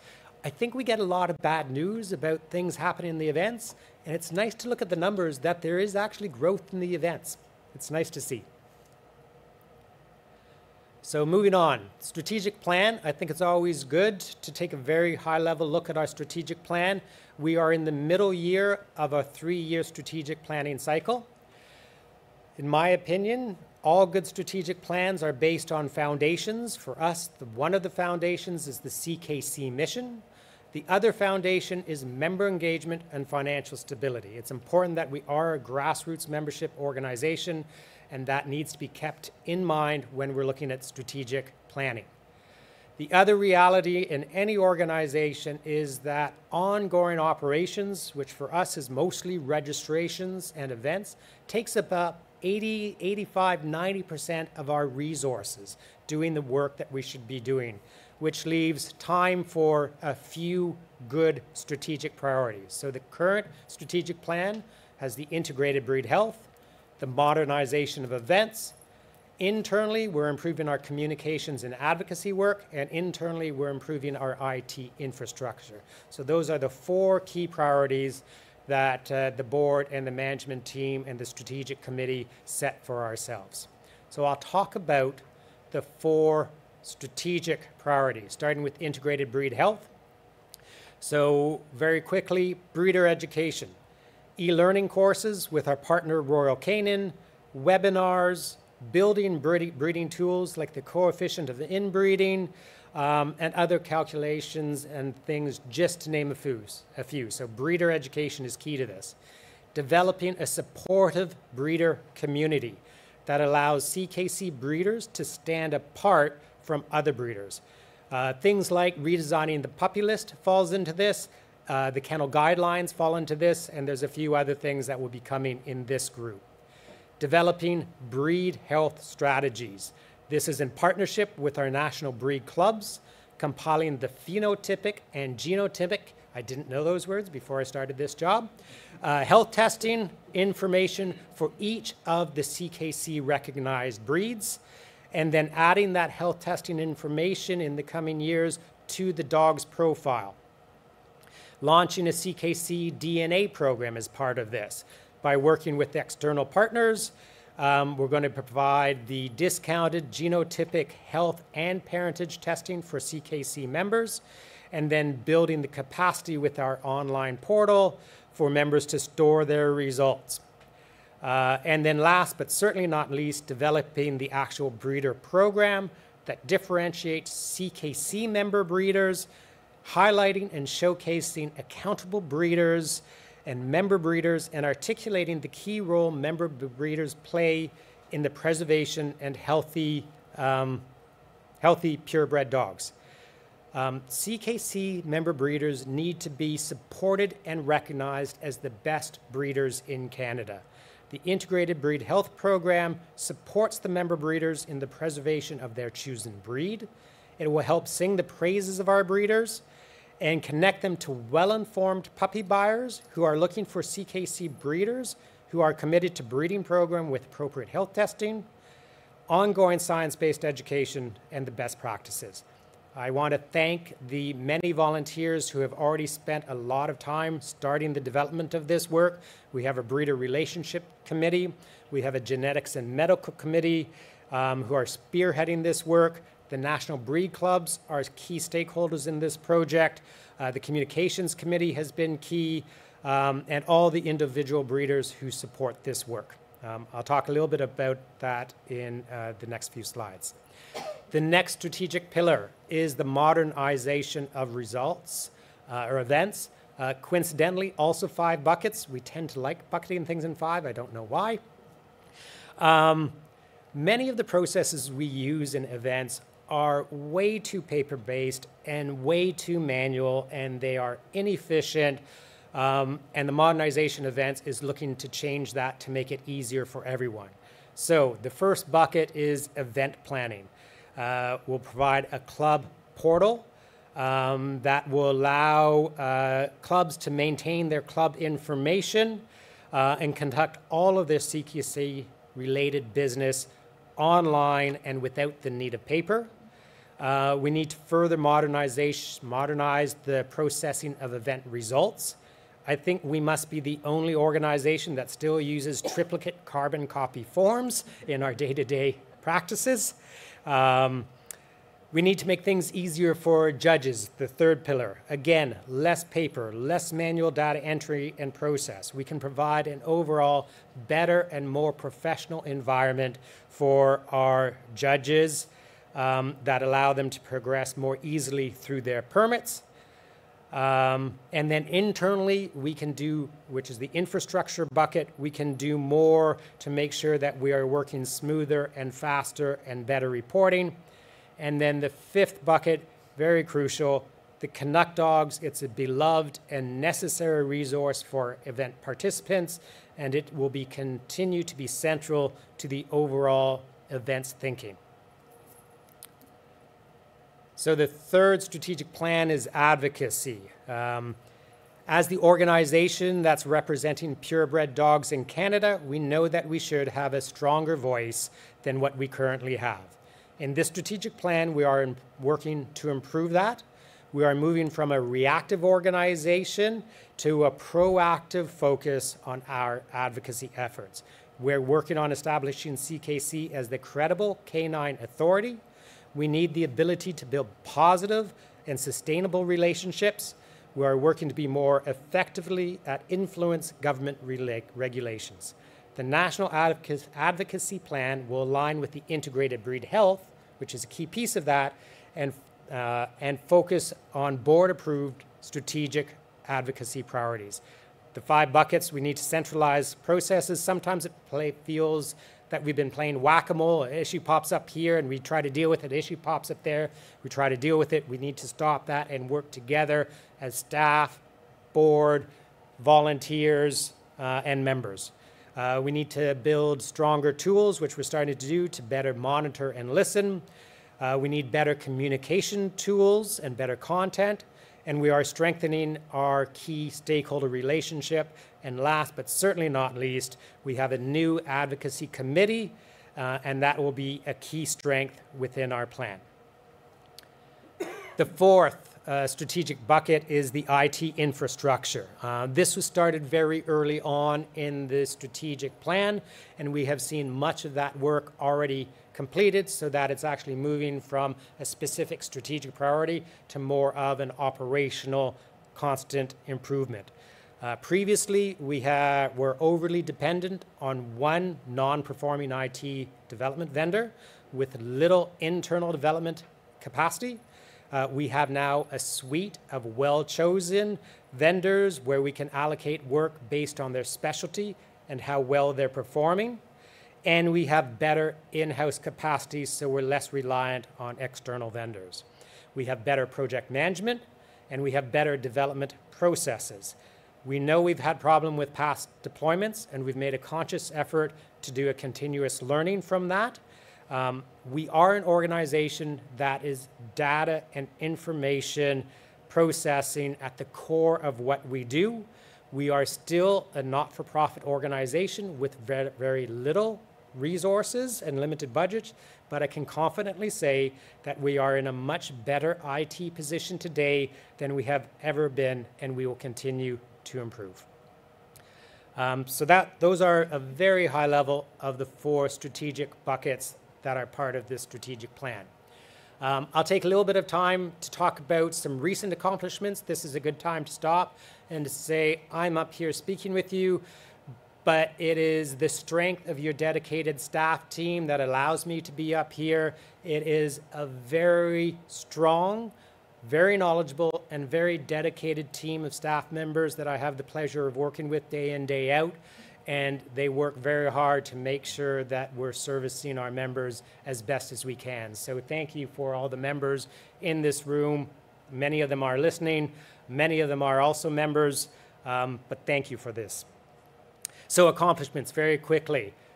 Corinne touched on it. I also wanted to say the election and the onboarding of the new board.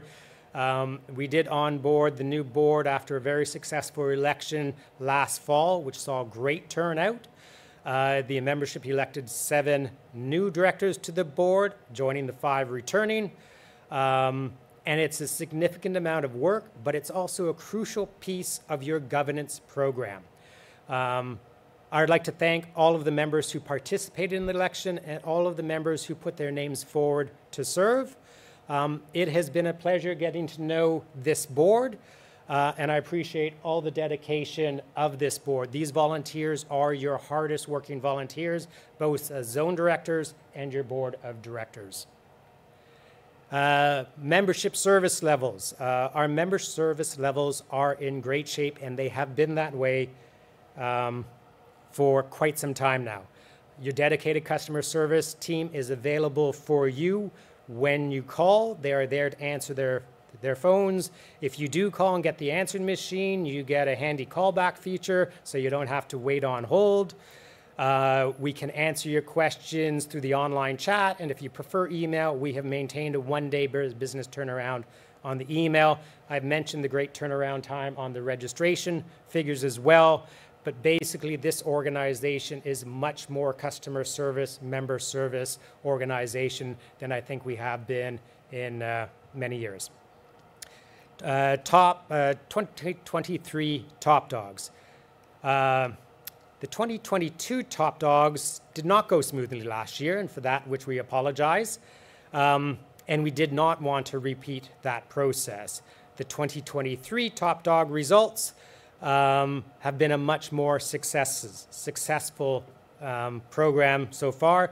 We had a very manual, very labor-intensive process that has been mostly reworked, and this year we got the top dogs launched April 1st and all the certificates mailed out shortly thereafter. In addition, We've also done better at celebrating more dogs, handlers, owners, and breeders in response to the member feedback that we've had on the Top Dog program. Online consent, a few accomplishments on the registration side. Online consent, you used to have to only do it email. You can now simply log into your portal and provide online consent through your portal. Excuse me. The next slide, very quickly. Also on registration, open litters on your portal. You can now go into your dog profile and see all the open litters, those litters that still have dogs that have not yet been registered, as well as all the dogs that are registered in your name. MCN recording of litters, this is very much an internal process, but it is a sign of the improvements we are now able to get to. So taking the dog to Bordeaux as an example, before this fix, all of the dog to Bordeaux, and there's about 250 of them that had an MCN, are going to have to be manually entered when Ag Canada approves them as a recognized breed. Since this system fix, all of the dog to Bordeaux with an MCN will automatically flip to fully registered as soon as Ag Canada does it. So again, it's internal, but it's a sign of the things that we're now able to get to improve our efficiencies. I'll talk about the free breeder education with Royal Canin. So 24/7, you can access free, excellent information on the Royal Canin Academy, and there'll be more customized courses specifically in partnership with CKC to come. And then new mini microchips. So we heard from our members that they like the big microchips, but if you have a small dog, you want the minis. We listened and we've sourced, and we are now selling mini microchips along with the regular microchips. And last, but certainly not least, oh, I'm sorry, I'm not last, but certainly not least. I'll go more quickly. Canine Good Neighbor Education Program, the CGN Council worked very hard to provide thoughtful videos and education material that new evaluators must go through before they become an evaluator to improve that program. Now, finally, but certainly not least, paperless event results have officially launched. 3 months into this pilot, which is for, at the moment, confirmation shows, about half of confirmation results, half of the shows are now sending us the results electronically instead of in the paper format, which is great, and that's only 3 months into it. Okay, things to look forward to. Online judge exams. We already have some online judge exams, the open book ones that you can now do online rather than paper. You get immediate feedback of the results, the questions you got right, the questions you got wrong, and there's much less time for the staff to mark those results. Club relations. We've recognized that we can do more to support our clubs. So we now have a full-time staff member, club relations specialist, who will work with the clubs and improve the services that we offer the clubs. We're starting back at the foundation sort of level, and we have a focus group of club secretaries and club executives to help us identify the things that are going to be as most helpful to the clubs. The Advocacy Committee. We are very pleased that our new National Advocacy Committee will begin its work this month. The committee members will provide input on the advocacy plan and the policy work. They'll receive training and support us so they can be advocacy ambassadors in their province. They are an essential part to position CKC as the #1 voice for CKC purebred dogs in Canada. The Kennel Guidelines Checklist Pilot.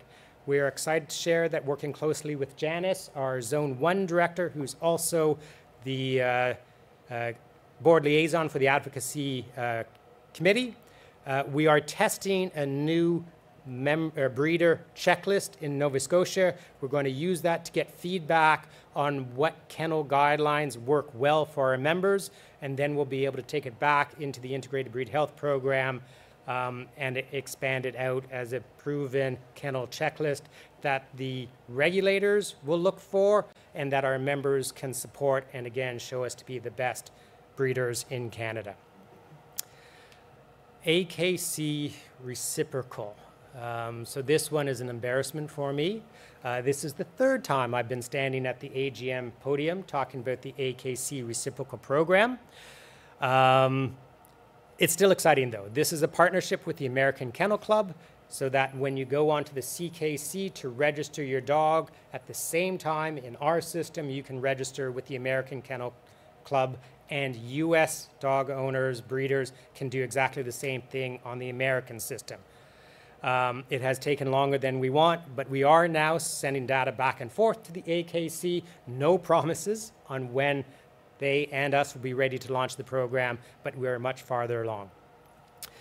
Canuck dogs. We have two of them here. I'm going to jump to the strategic initiative first. We know that Canuck dogs is a vital part of the purebred dog community, as it provides us with a wealth of information.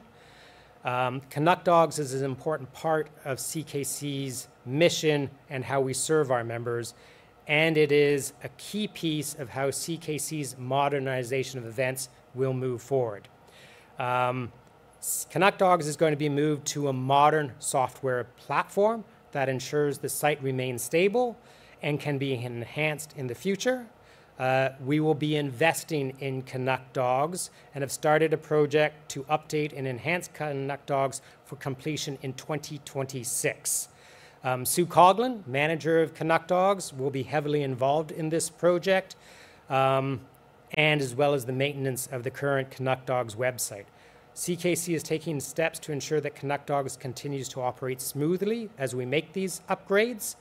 We'll make sure that members are updated on the progress of this major project and the planned maintenance if necessary, and we'll make sure that members are fitting into the future of Canuck dogs. And while we're working on Canuck dogs, there's a few quick wins that will continue. The titles and the ability to search titles will be being put back in, and that should be quite soon. Posting of performance event results for all event types will be added to Canuck dogs, providing exhibitors with the ability to review historical data for breed-specific information will be added to Canuck dogs, as well as historical data of judge statistics and how many dogs they have judged of a specific breed. All that to come on Canuck dogs. The club portal. Currently working with our member focus group comprised of club officials, show secretaries to develop the club portal. It's an online space for our clubs to do all of their work with us, and in the future we'll be able to do priority dates, event date applications, and so much more.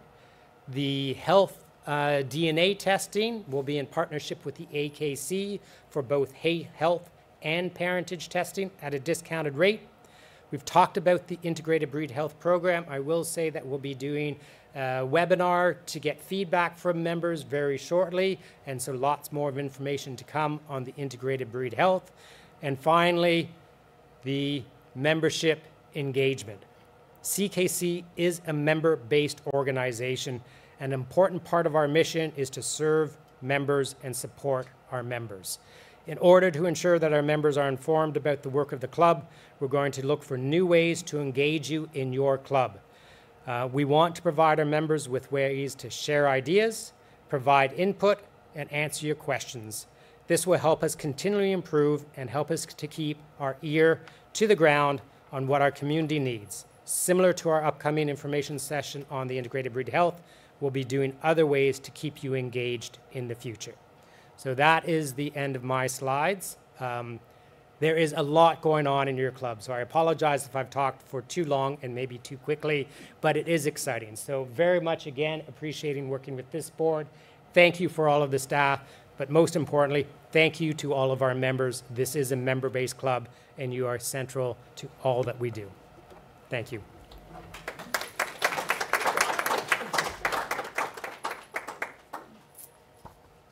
Thank you, Jeff.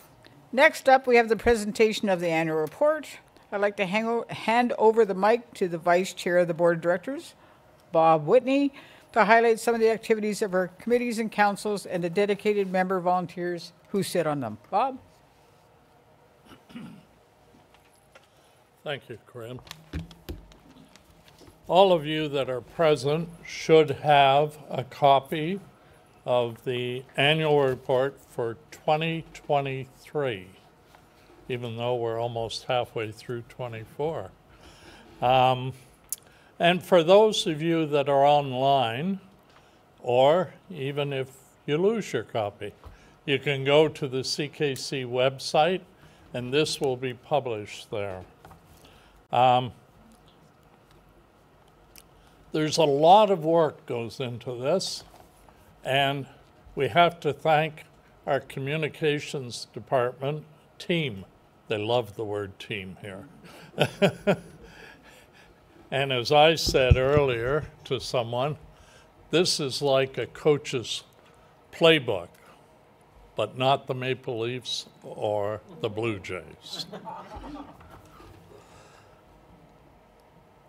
The report includes 33, I counted them this morning, I couldn't believe it, 33 committees and council reports.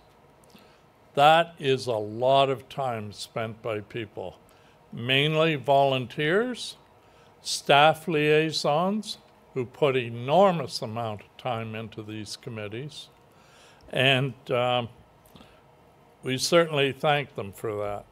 Also in here, oh, I see they have a few up on the thing.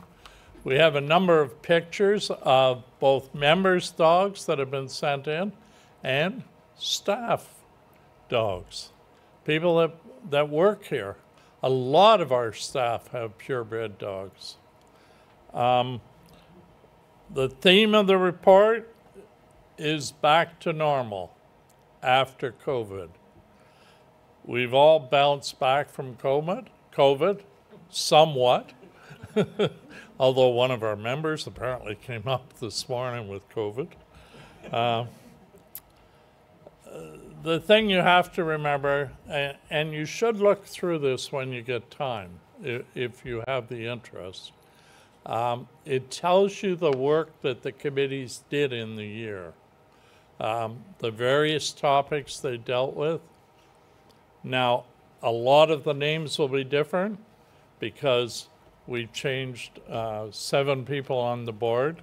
And earlier this year, your new board appointed a number of committees and councils from the many volunteers. I was amazed at the number of people that put in to sit on these committees.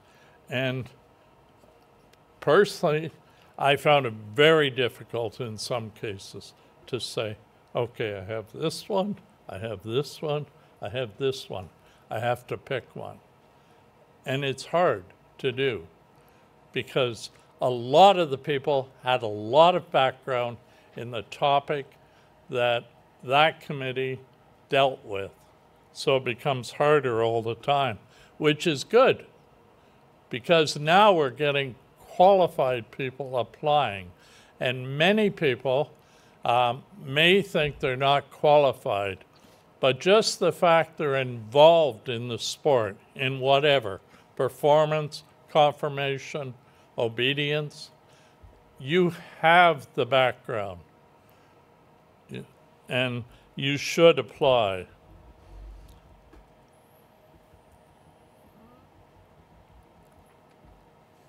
Unfortunately, only a number can be picked, and so a lot of people walk away. But we want those people to come back to the directors, come back to the people that sit on these committees. You'll have a list, and you can see the most recent list online. If you go to the website, the first cover page, the front cover page, you go down to the bottom, a blue section there, and it lists all the committees, all the councils, all the members of those committees, and you probably know a number of them, and you have a beef. So go to them. Go to your directors. The directors may not have an answer, but they know who to go to normally. And even get in touch with the staff themselves. A lot of times in the dog game, rumors abound like crazy. And what is true and what is not true, normally people like Tracy can explain. How did you come up with that? Anyhow, there are a lot of people for the members to go to. And the number of hours that the people serve on these committees, your board, most of the board members before you, I told you there was 33 committees. A number of them have a number of these committees. We don't just sit on one committee. We sit on 2, 3, 4 committees.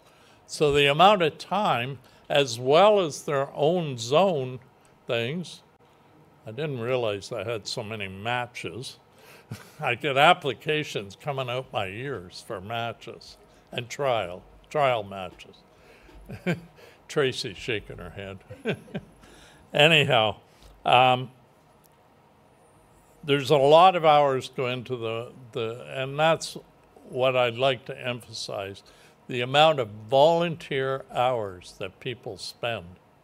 And as we know, dog people, if nothing else, are passionate about their dogs. So we want to hear what you have to say. Are we doing a good job? Are we doing a bad job? We all have thick skin, especially the ones that are judges. Anyhow, I think you'll find it very interesting. And in the next few weeks, unfortunately, you don't have time right now, but try and take more than a few minutes. Have it beside your bed so you can fall asleep to it. But anyhow, you'll enjoy it. It's well produced. I receive a number of annual reports because of investments in that. And this is right in line with those Bank of Montreal or Bank of Nova Scotia or Bell. They do fabulous, and they spend millions on those things.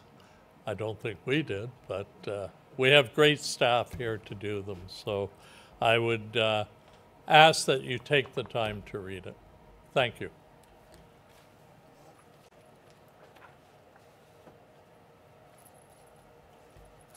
Thank you, Bob. Thank you, Bob. And now, on to the 50-year awards. Let me start off by saying congratulations.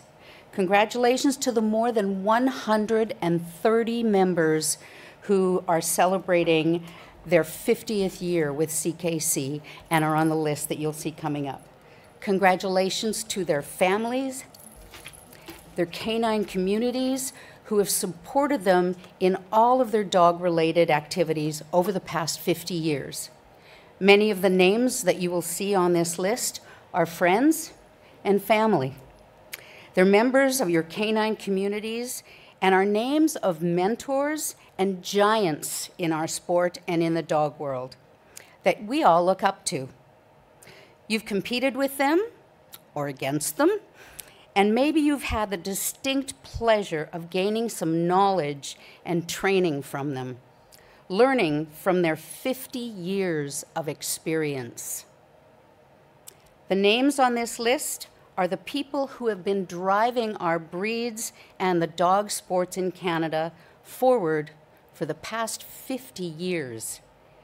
They've shaped the CKC into what it is today and made it so that all of us can continue to enjoy the breeds and the dogs and the sports that we love so much.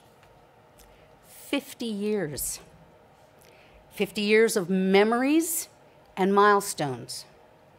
50 years of trips to the vet, trips to shows, trips to trials, trips to tests. We do a lot of tripping. 50 years of staying up late or not sleeping at all as we watch our dogs whelp, and we help whelp those dogs and raise those puppies. 50 years of raising dogs to be the best of the best, whether it's in the ring, in the field, or just in your home. 50 years of dedication to purebred dogs. We owe everyone on this 50-year membership list not only our wholehearted congratulations for a job very well done, but our heartfelt thanks. Thank you for your years of support. Thanks for their knowledge and their guidance. And thanks for their continued work with our CKC community. Thank you to Thank you to everyone on this list for your 50 years of passion and your 50 years of dedication to purebred dogs. Why don't we take a moment and give them all a round of applause in thanks and in congratulations.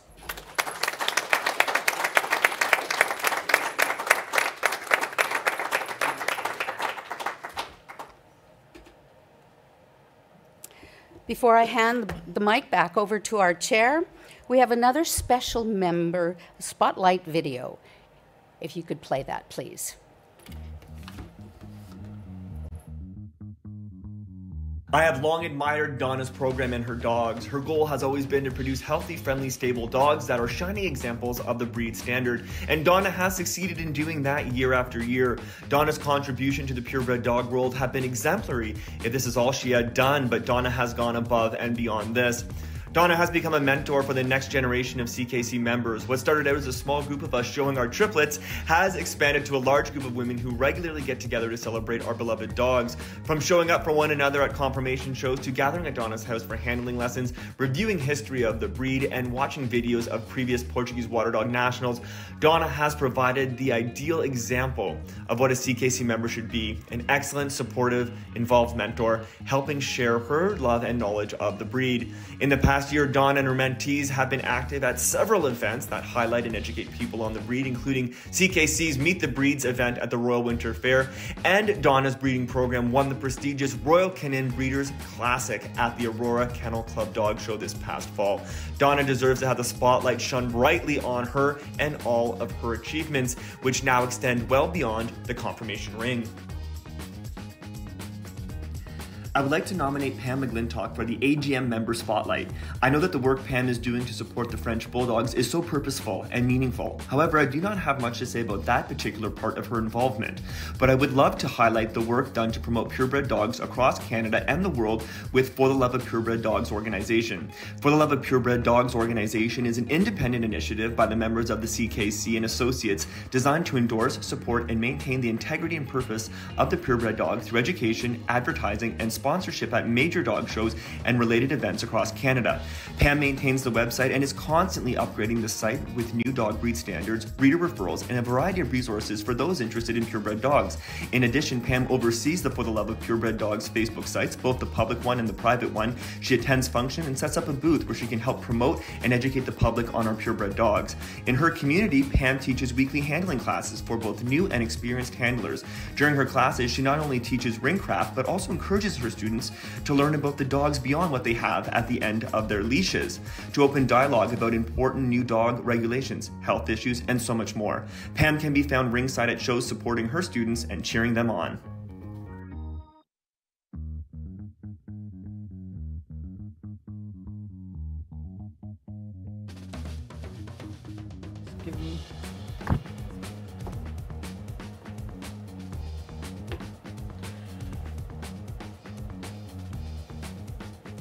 Sure, go for it. Thank you, Leanne, and congratulations to all those members who have achieved the 50-year milestone. We now move on to the appointment of the honorary chair.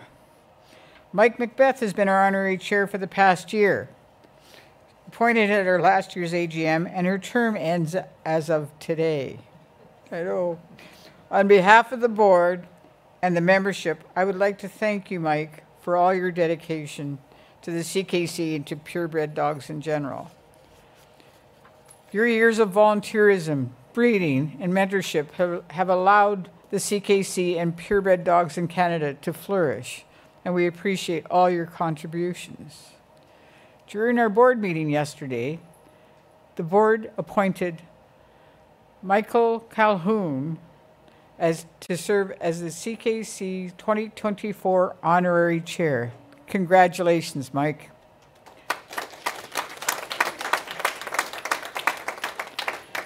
But before this Mike's term is over, I'd like to invite her up to the podium to present this year's Chairs Awards. Mike?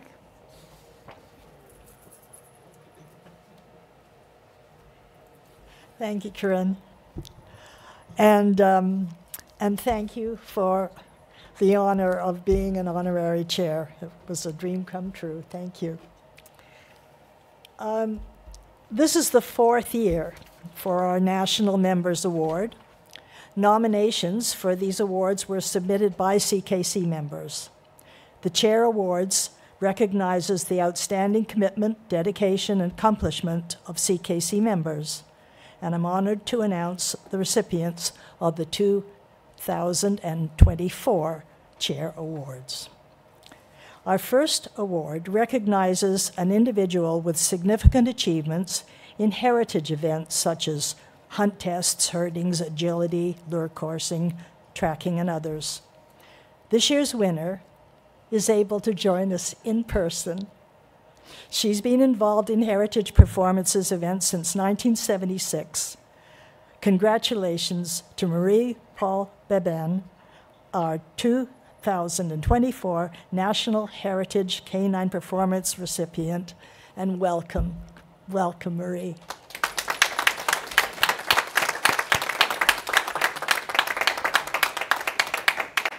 Marie has put titles on her Labradors in conformation, working certificates, hunt tests, sprinter, track dogs, CGN, herding, obedience, rally, scent detection, and tracking. She's earned 31 CKC titles with her lab, Elroy, alone, including an OTCH, and they aren't finished yet. A life member of the CKC, the North York Obedience Club, Labrador Retriever Club of Canada, the Labrador Owners Club. She's been teaching tracking since 1992. In 1996, Marie, with a group of friends, started the first track-alone tracking club in Canada, the Cross Country Tracking Club, and she's been the president of that club ever since for 28 years. And she was instrumental in organizing Canada's first urban tracking seminar. As a CKC and AKC tracking judge, she's judged more dogs than any other tracking judge in Canada. Marie is a true driving force and mentor in the tracking community. Congratulations, Marie, on receiving the 2024 National Heritage.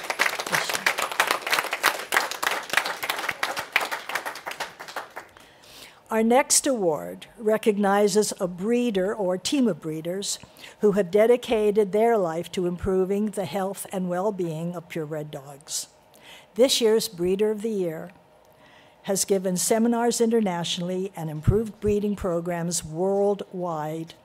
It's my pleasure to award the 2024 CKC National Breeder of the Year to Catherine McMillan of Minuteman Miniature Schnauzers.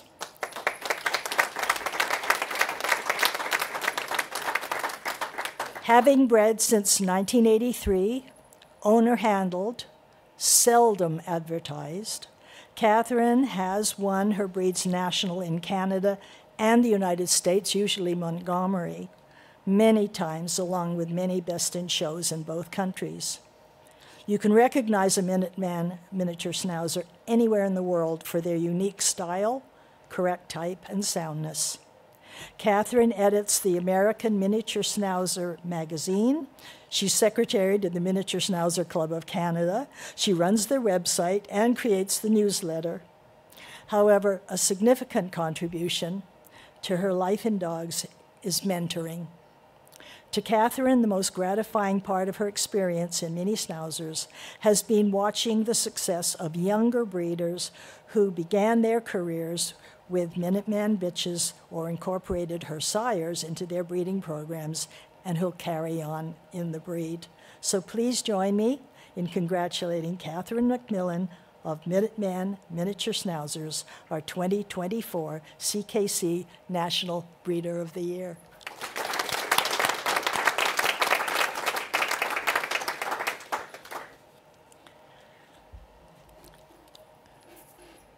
I am so pleased to present the 2024 CKC National Obedience Award. Our third award is an individual who has made a significant achievement in CKC obedience and rally obedience. And it happens to be our new honorary chair, Michael Calhoun. I didn't know.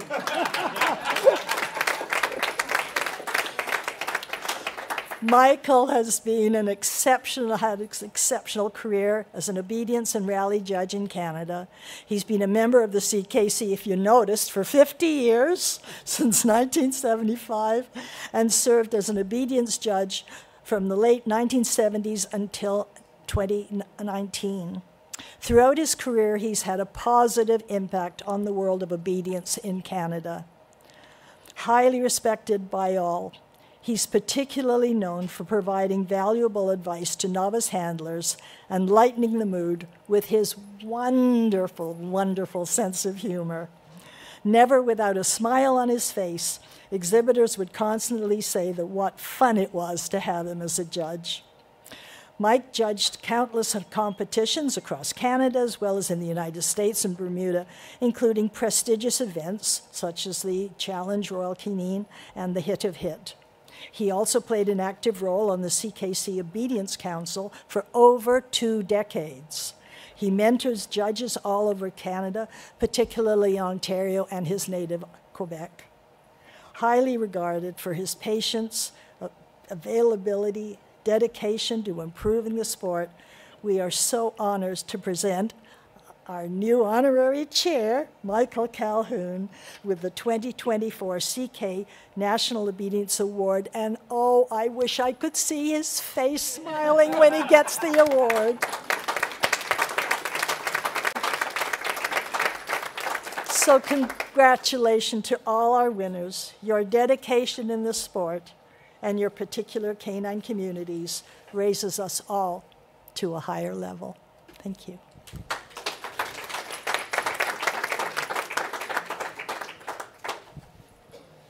Thank you, Mike. And with that wonderful news, and as there is no unfinished business, I'll now turn the microphone over to Sylvain, who will open the meeting for questions. Perfect. Thank you, Karine. So for our in-person members, we have the mic set up right in the middle of the center aisle. If you have any questions for the room, please make your way up there now. A reminder, when we call on you, please state your name and zone number. Okay, Denis? Good. If you are participating virtually and have a question, please use the Q&A tab in the left-hand menu on the main screen of the platform to submit them. Please include your name and zone number for our records. We have set up aside 90 minutes to answer your questions, and I think we even have a little bit more than 90 minutes if we need to answer your question, and we'll go back and forth between in-person and virtually. If you don't get your question answered during the meeting, we will reach out to you later with an answer to your question. Please keep all questions related to the topics being discussed today. And we will start. Do we have anybody in the room? Or we do have one. Let me go online. Okay.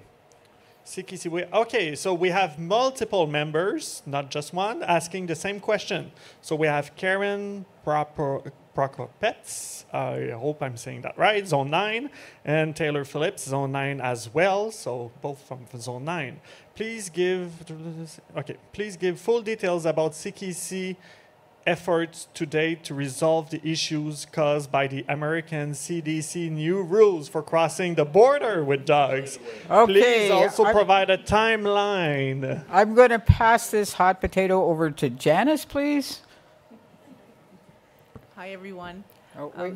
Thank you for the question. We knew that this would be a hot topic today. I just want to let everybody know that the CDC, the issue that they have, it's a public health issue first off. So that trumps anything over the dogs. And we have no influence over their decisions. So that's first and foremost. The CKC staff have been meeting regularly for the last couple years with CFIA.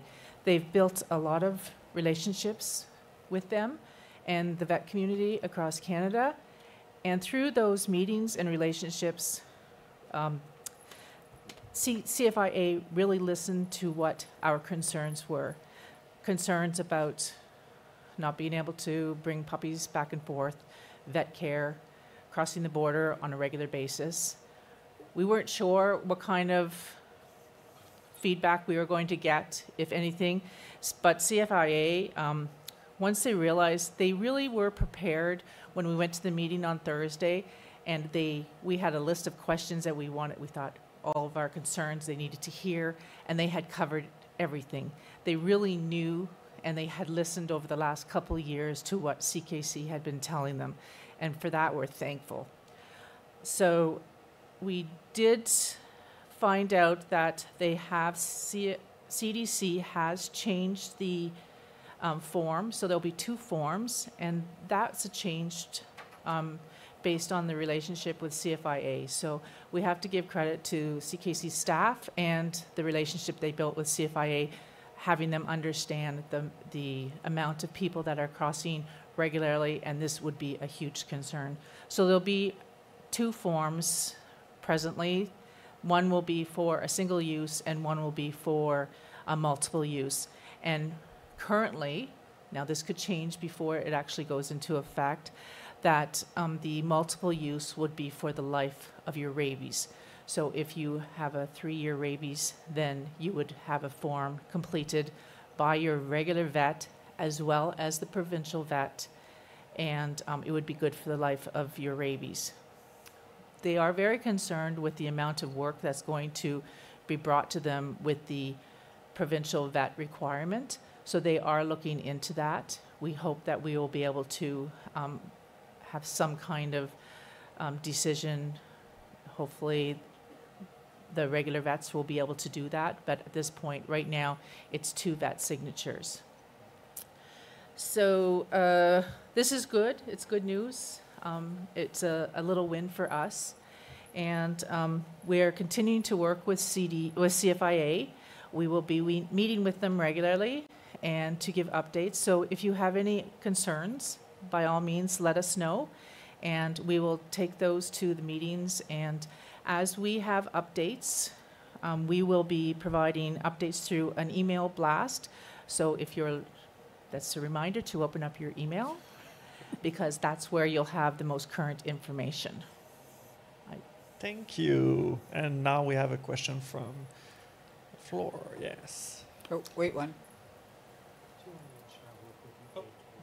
We'll just wait. Yep. I should also have mentioned that CKC has been working with the AKC directly on this, and we are hoping together, 2 departments are stronger, and they realize that it's not just one way, it works both ways for vet care, for puppies and everything. So we are building, we are going forward with, they're going to present a letter to CDC with our concerns, and hopefully that will have some impact as well. Thank you, Janice. So, yep. Denis Gros-Louis, Zone 3. My question is to CKC management. Since Kennel Dog is now under CKC, and CKC is Canadian-wide, including Quebec and New Brunswick French speakers, will and when the Kennel Dog platform be available in both languages? Thank you, Didi. Merci. Don't just wait for the mic to be open. It's okay, open. good. Yeah. So that is certainly one of the benefits of the Canuck Dog Strategic Initiative, because the current platform cannot support French. It cannot support mobile nearly as well. So one of the benefits of the project will be that it will be in both official languages when we're done. So that will be 2026. But I'm sorry, it's going to take... Nope. 2026 for all the work that needs to be done properly. Okay, so we have a question from an online member, Boy McIntyre from Zone 10. The question, Corinne, for us is, English Springer Spaniels now have 2 distinct varieties. I don't like that word in English for me to say it, but I said it good this time, so I'm happy. So field and bench, there are significant differences in both body shape and coloring. It is not time to recognize these differences and formally separate the breed into field and bench. That's the question. Do you want to answer that, Tempest? You're on the Breed Standards Committee. Sure. I'm Tempest Steptouch from Zone 11. I'm the liaison for the Breed Standard Committee. I haven't heard this question before, but to be clear, we do have one standard for Springers, and that standard could be interpreted in various ways. Currently, we've approached Agriculture Canada about other breeds that we would like to split into 2 separate breeds based on the difference in the styles of those dogs across the country. And I'll use wire-haired Vizslas and smooth-coated Vizslas as an example, which are 2 separate breeds, but long-haired Weimaraners and smooth-coated Weimaraners are shown as the same breed. And they are distinctly different in style. So we get that across the country. We're going to get different styles of dogs. Some of the European and FCI judges will judge those breeds differently because they see them differently. But at this point, there is no movement toward that. They can certainly submit information to the Breed Standard Committee based on that they think they should be 2 separate breeds. But the fact is they would have to be 2 distinct breeds as opposed to a breed that just looks different because one's in the field and one's in the show ring. Thank you, Tempest. And I believe you might have a question? Actually, I'd like a clarification from Janice. We use a lot of acronyms, so CFI, CDC, and I just want to make it clear, or Janice to make it clear, what is the distinct, who are the CDC and who is CFIA, so that the members understand what we're dealing with when it comes to the governments that we have to manage. Thank you. So the CDC is a Center of Disease Control. They look after human health in the U.S. And CFIA is the Canadian Food and Inspection Agency, and they would look over the, I guess, all animals, anything imported, food and everything. So that's the difference between the 2. So one is distinctly an American organization, one is distinctly a Canadian organization. So the CKC marching over and knocking on the CDC, i.e. the American Door operation, is not going to get much of a reception.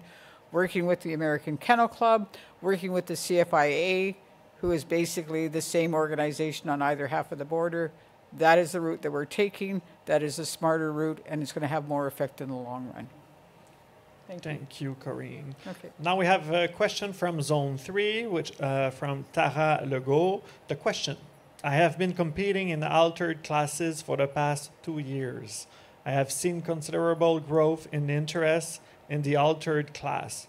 Could it please be looked at to have an altered Grand Champion title, please? Okay, we're going to pass that on over to Tina. You are the board chair for the Confirmation Council. So do you want to take that to the council under advisement? Yes, we can.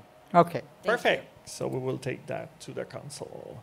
And do we have another member here that would like to ask a question? No? No. So I will go online. It's coming up.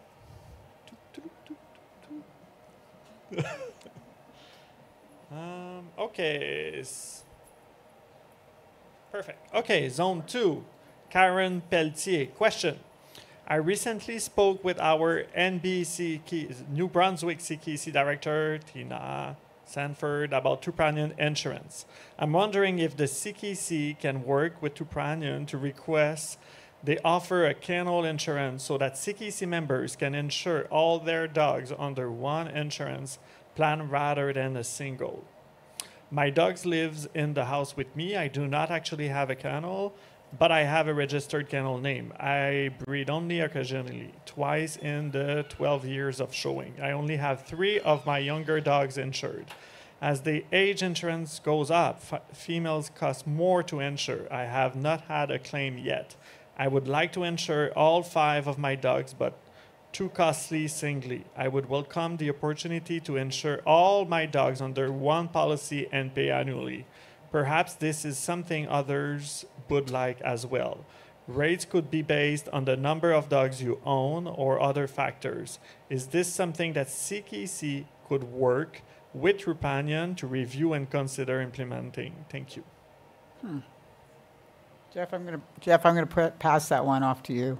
Absolutely, we have a good partnership with Trupanion. I don't know if that's the kind of insurance that they would provide for kennel insurance, but we also have our other insurance partner that's totally escaping my name, but between the two, we will bring it to them and ask.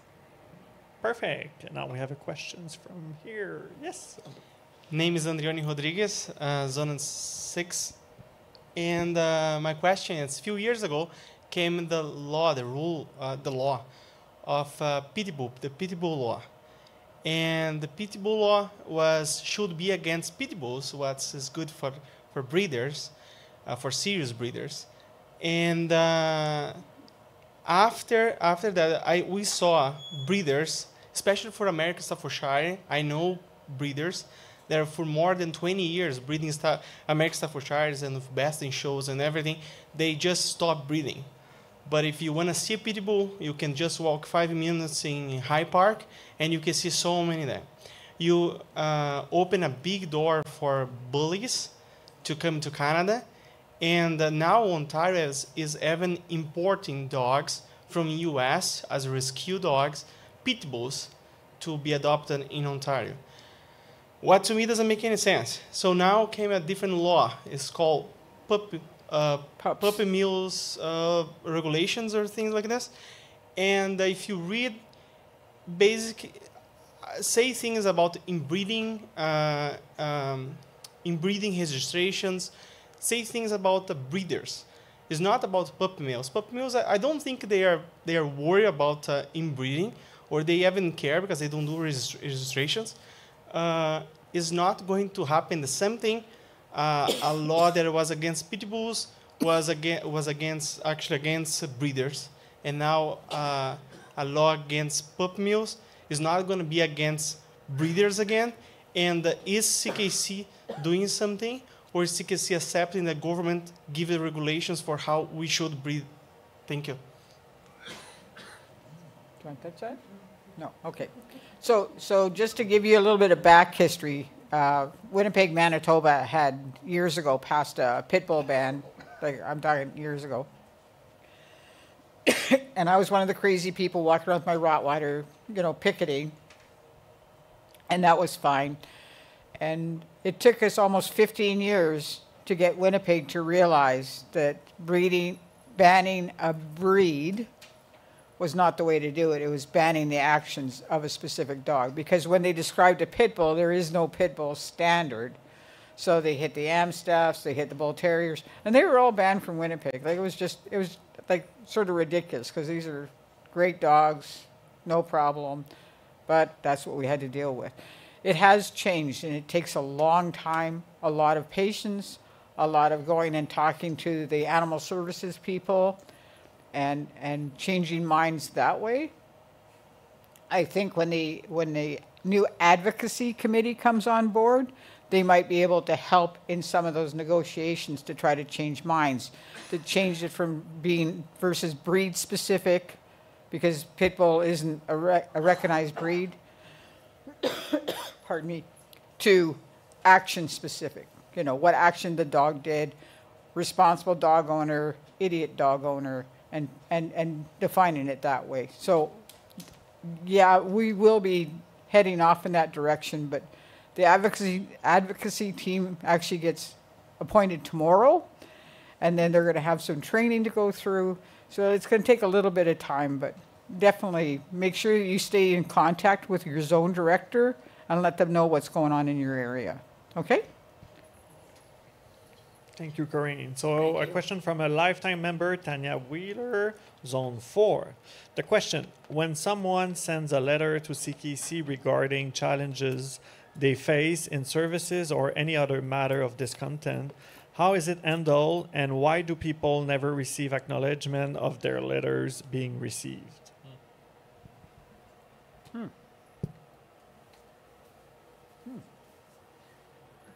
Got me. I'd ask the member to send me a note specifically of what letter has been sent and what hasn't been received, because we have got a one-day turnaround on all email communications.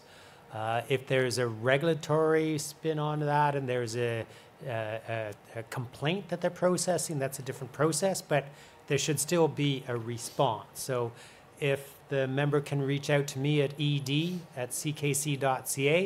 I, with the management team, will look in at the specific one, because that is unusual. Perfect. So I understand that all emails and letters are acknowledged when we receive them. Perfect. Yeah. Thanks. I think okay, the participant Vicky, this is okay. Vicky McCade, Zone 6. Question: I am curious about how many members actually pay dog insurance in some form of or another. If they do have dog pet insurance, who do they recommend I go with? I recently got a new puppy, but hope to do some dog breeding down the road as well. I may have some other questions, but this is the most important to me at the present time. So our recommendation is Trupanion. Trupanion is one of our sponsors. Trupanion has actually helped our bottom line because whenever someone purchases Trupanion, CKC at certain levels gets credit kickback. So it's helping us provide you guys with programs whenever somebody starts registering a dog with Trupanion. They also gave us upfront money as part of as being one of our sponsors. They've been absolutely wonderful in the last 2 years to deal with, and so we strongly suggest that Trupanion would be the way to go. Perfect. Thank you, Corinne. And one more came.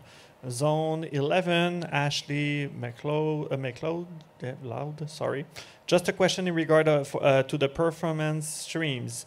There has been the delightful introduction with CKC acknowledging rat sports and thrift titles in the past few years. Adapting from already set up venues, I am wondering if there may be potential of setting up a title recognition from a Frisbee sport organization, such as Updog, like the AKC recognizes. If not, in what matter can club members interested in looking to pursue this eventual, can people take? So basically, can we have a title with Frisbee sport organization? So yes, we get requests to add titles. We have a process to look at those titles. We look at the size of the potential number of titles and whether it fits with what we're doing, and we say yes to some, like Rats Canada, and some others are just not a good fit with CKC. So again, the members send us a note, give their rationale of why they want it and how many people would be interested in this, and we'll start to sort of formulate a business case, and the staff recommendation would then go to the board for the appropriate approval and discussion at the governance level. Thank you. So a question from Zone 3, Dominique Valois. So hi, it's very nice. It's really nice that the following classes are offered: best of breed by the exhibitors, BBE, veterans, OH, altered, etc. However, here in Quebec, I believe one club has offered it this spring and no one else for the remainder of the 2024. Will it be possible to push clubs and show secretaries to offer these classes at shows? There is interest despite the grumbling of clubs, executive and show secretaries. Many of us would like to participate as well, and new people to shows to get their toes wet with their senior dogs or altered. What a shame not to see if offered in Quebec. So. Okay, I would suggest that you contact your zone director, Sylvain, and have him reach out to the clubs in Quebec and ask them if they would host. Like, basically, we need some encouragement, but we also need entries to pay for all the ribbons and extra things that go on to put on these classes. You don't want to have baby puppy in an all-breed show, have 12 of them, because it's not going to cover the club's expenses, and they're not going to continue doing that. So if you see some of these different classes out there, please encourage your friends, family, whatever, to enter them and support the clubs too, to help offset the cost of putting it on. Thank you. And Tempest would like to add. So I'm just going to make a comment as a member of the Tyee Kennel Club. In the past, we didn't have veterans, altered, or owner handler. We have all of those events now, and those were pushed forward by the exhibitors becoming club members, joining the club, and encouraging the club to have those particular awards at their show. So we also do, we do brace as well. Brace, veterans, owner handler, and altered. And we did have some complaints that nobody has altered classes and the CKC should make it a required event. And my answer to them was, why don't you join a club, offer to help assist those particular events that you want to have, and volunteer to participate and to encourage people to join those events. So Corinne is exactly right. It is costly to add those extra things and ribbons, but the fact is that we need the people that want those events to join clubs and convince the clubs to participate in those events. Thank you. Thank you, Tempest. Okay, so one question from Zone 3 again, Jean Delisle. The question is CKC thinking of producing a dog pet passport, CKC ID, owner, medical info, photo, etc., something like the European do? This initiative could greatly assist the officially identifying and verifying dogs' health and vaccination status during travel or in regulatory situations. Not at this time, no. We're going to wait and see what CFIA and CDC require before we start considering anything else. Thank you, Corinne. I don't see anyone here. Okay, Zone 12, Janine Kolwashuk. Question: has there been any thoughts on adding a Platinum Grand Champion level? If not, could this be brought up with the Confirmation Council? Okay, I'm going to pass that over to Tina Sanford. Thank you for the question. At this time, I don't believe I've heard of this suggestion, but it is always something that can be brought forward to the council. I would seek out your council rep for the Confirmation Council and bring it to our attention, and it can be looked at in the future. Thank you, Tina. Oh, we have a question. Hi, Audrey Poon, Zone 6. Just want to know if CKC is open to support studies on purebred dogs. For example, let's say a survey-based study to see the prevalence of certain diagnoses in certain breeds like pugs. Because a lot of study are being published by universities or SPCA funded. I wonder if CKC is open to sort of counterbalance that force in the research world. I think the answer is yes, but that's a qualified yes. So things like we need to get our own DNA program going up so that there's a database of Canadian purebred dogs and their DNA, and then we can work with the University of Guelph or the Saskatchewan or PI or any of the other medical colleges. So I think the aspiration is to do that. I think the integrated breed health program, once we get certified member breeders and engaged in the program, then we've got this pool of breeders and a program, and we can offer their support to universities. So I think it's a bit aspirational at this point, but I do see that in our future. And if we want to be the voice of purebred dogs, we need to be ready to support that with research, data. So money support is going to be harder to come by, but volunteer support, that kind of thing, I think would be yes. Great, thank you.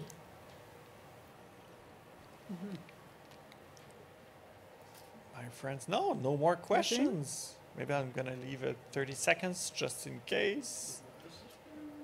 Two. Yeah. Oh, you guys. No. Corinne. This is not Jeopardy. This is not Jeopardy. We're not looking for answers. We're looking for questions. Thank you, Sylvain. All right, you guys. Chikai. I'd like to thank everyone for attending today. Congratulations again to our 50-year members and to our National Chair Award winners. 2023 was another successful year for our club, and as we look forward to the rest of 2024 and beyond, I'm excited to see our strategic projects and initiatives come to fruition. Thank you again to the board, you guys, and you guys over there, and my favorite staff team. You guys are great. And to everyone who attended virtually and in person today. Next year's AGM will be hosted in Edmonton, so we hope to see more of our members there. I'll now entertain the following motion. It has been moved by Janice Kivimaki that the meeting be adjourned. All those in favor? Awesome. Thank you. Travel safe, and thank you to everybody on virtual.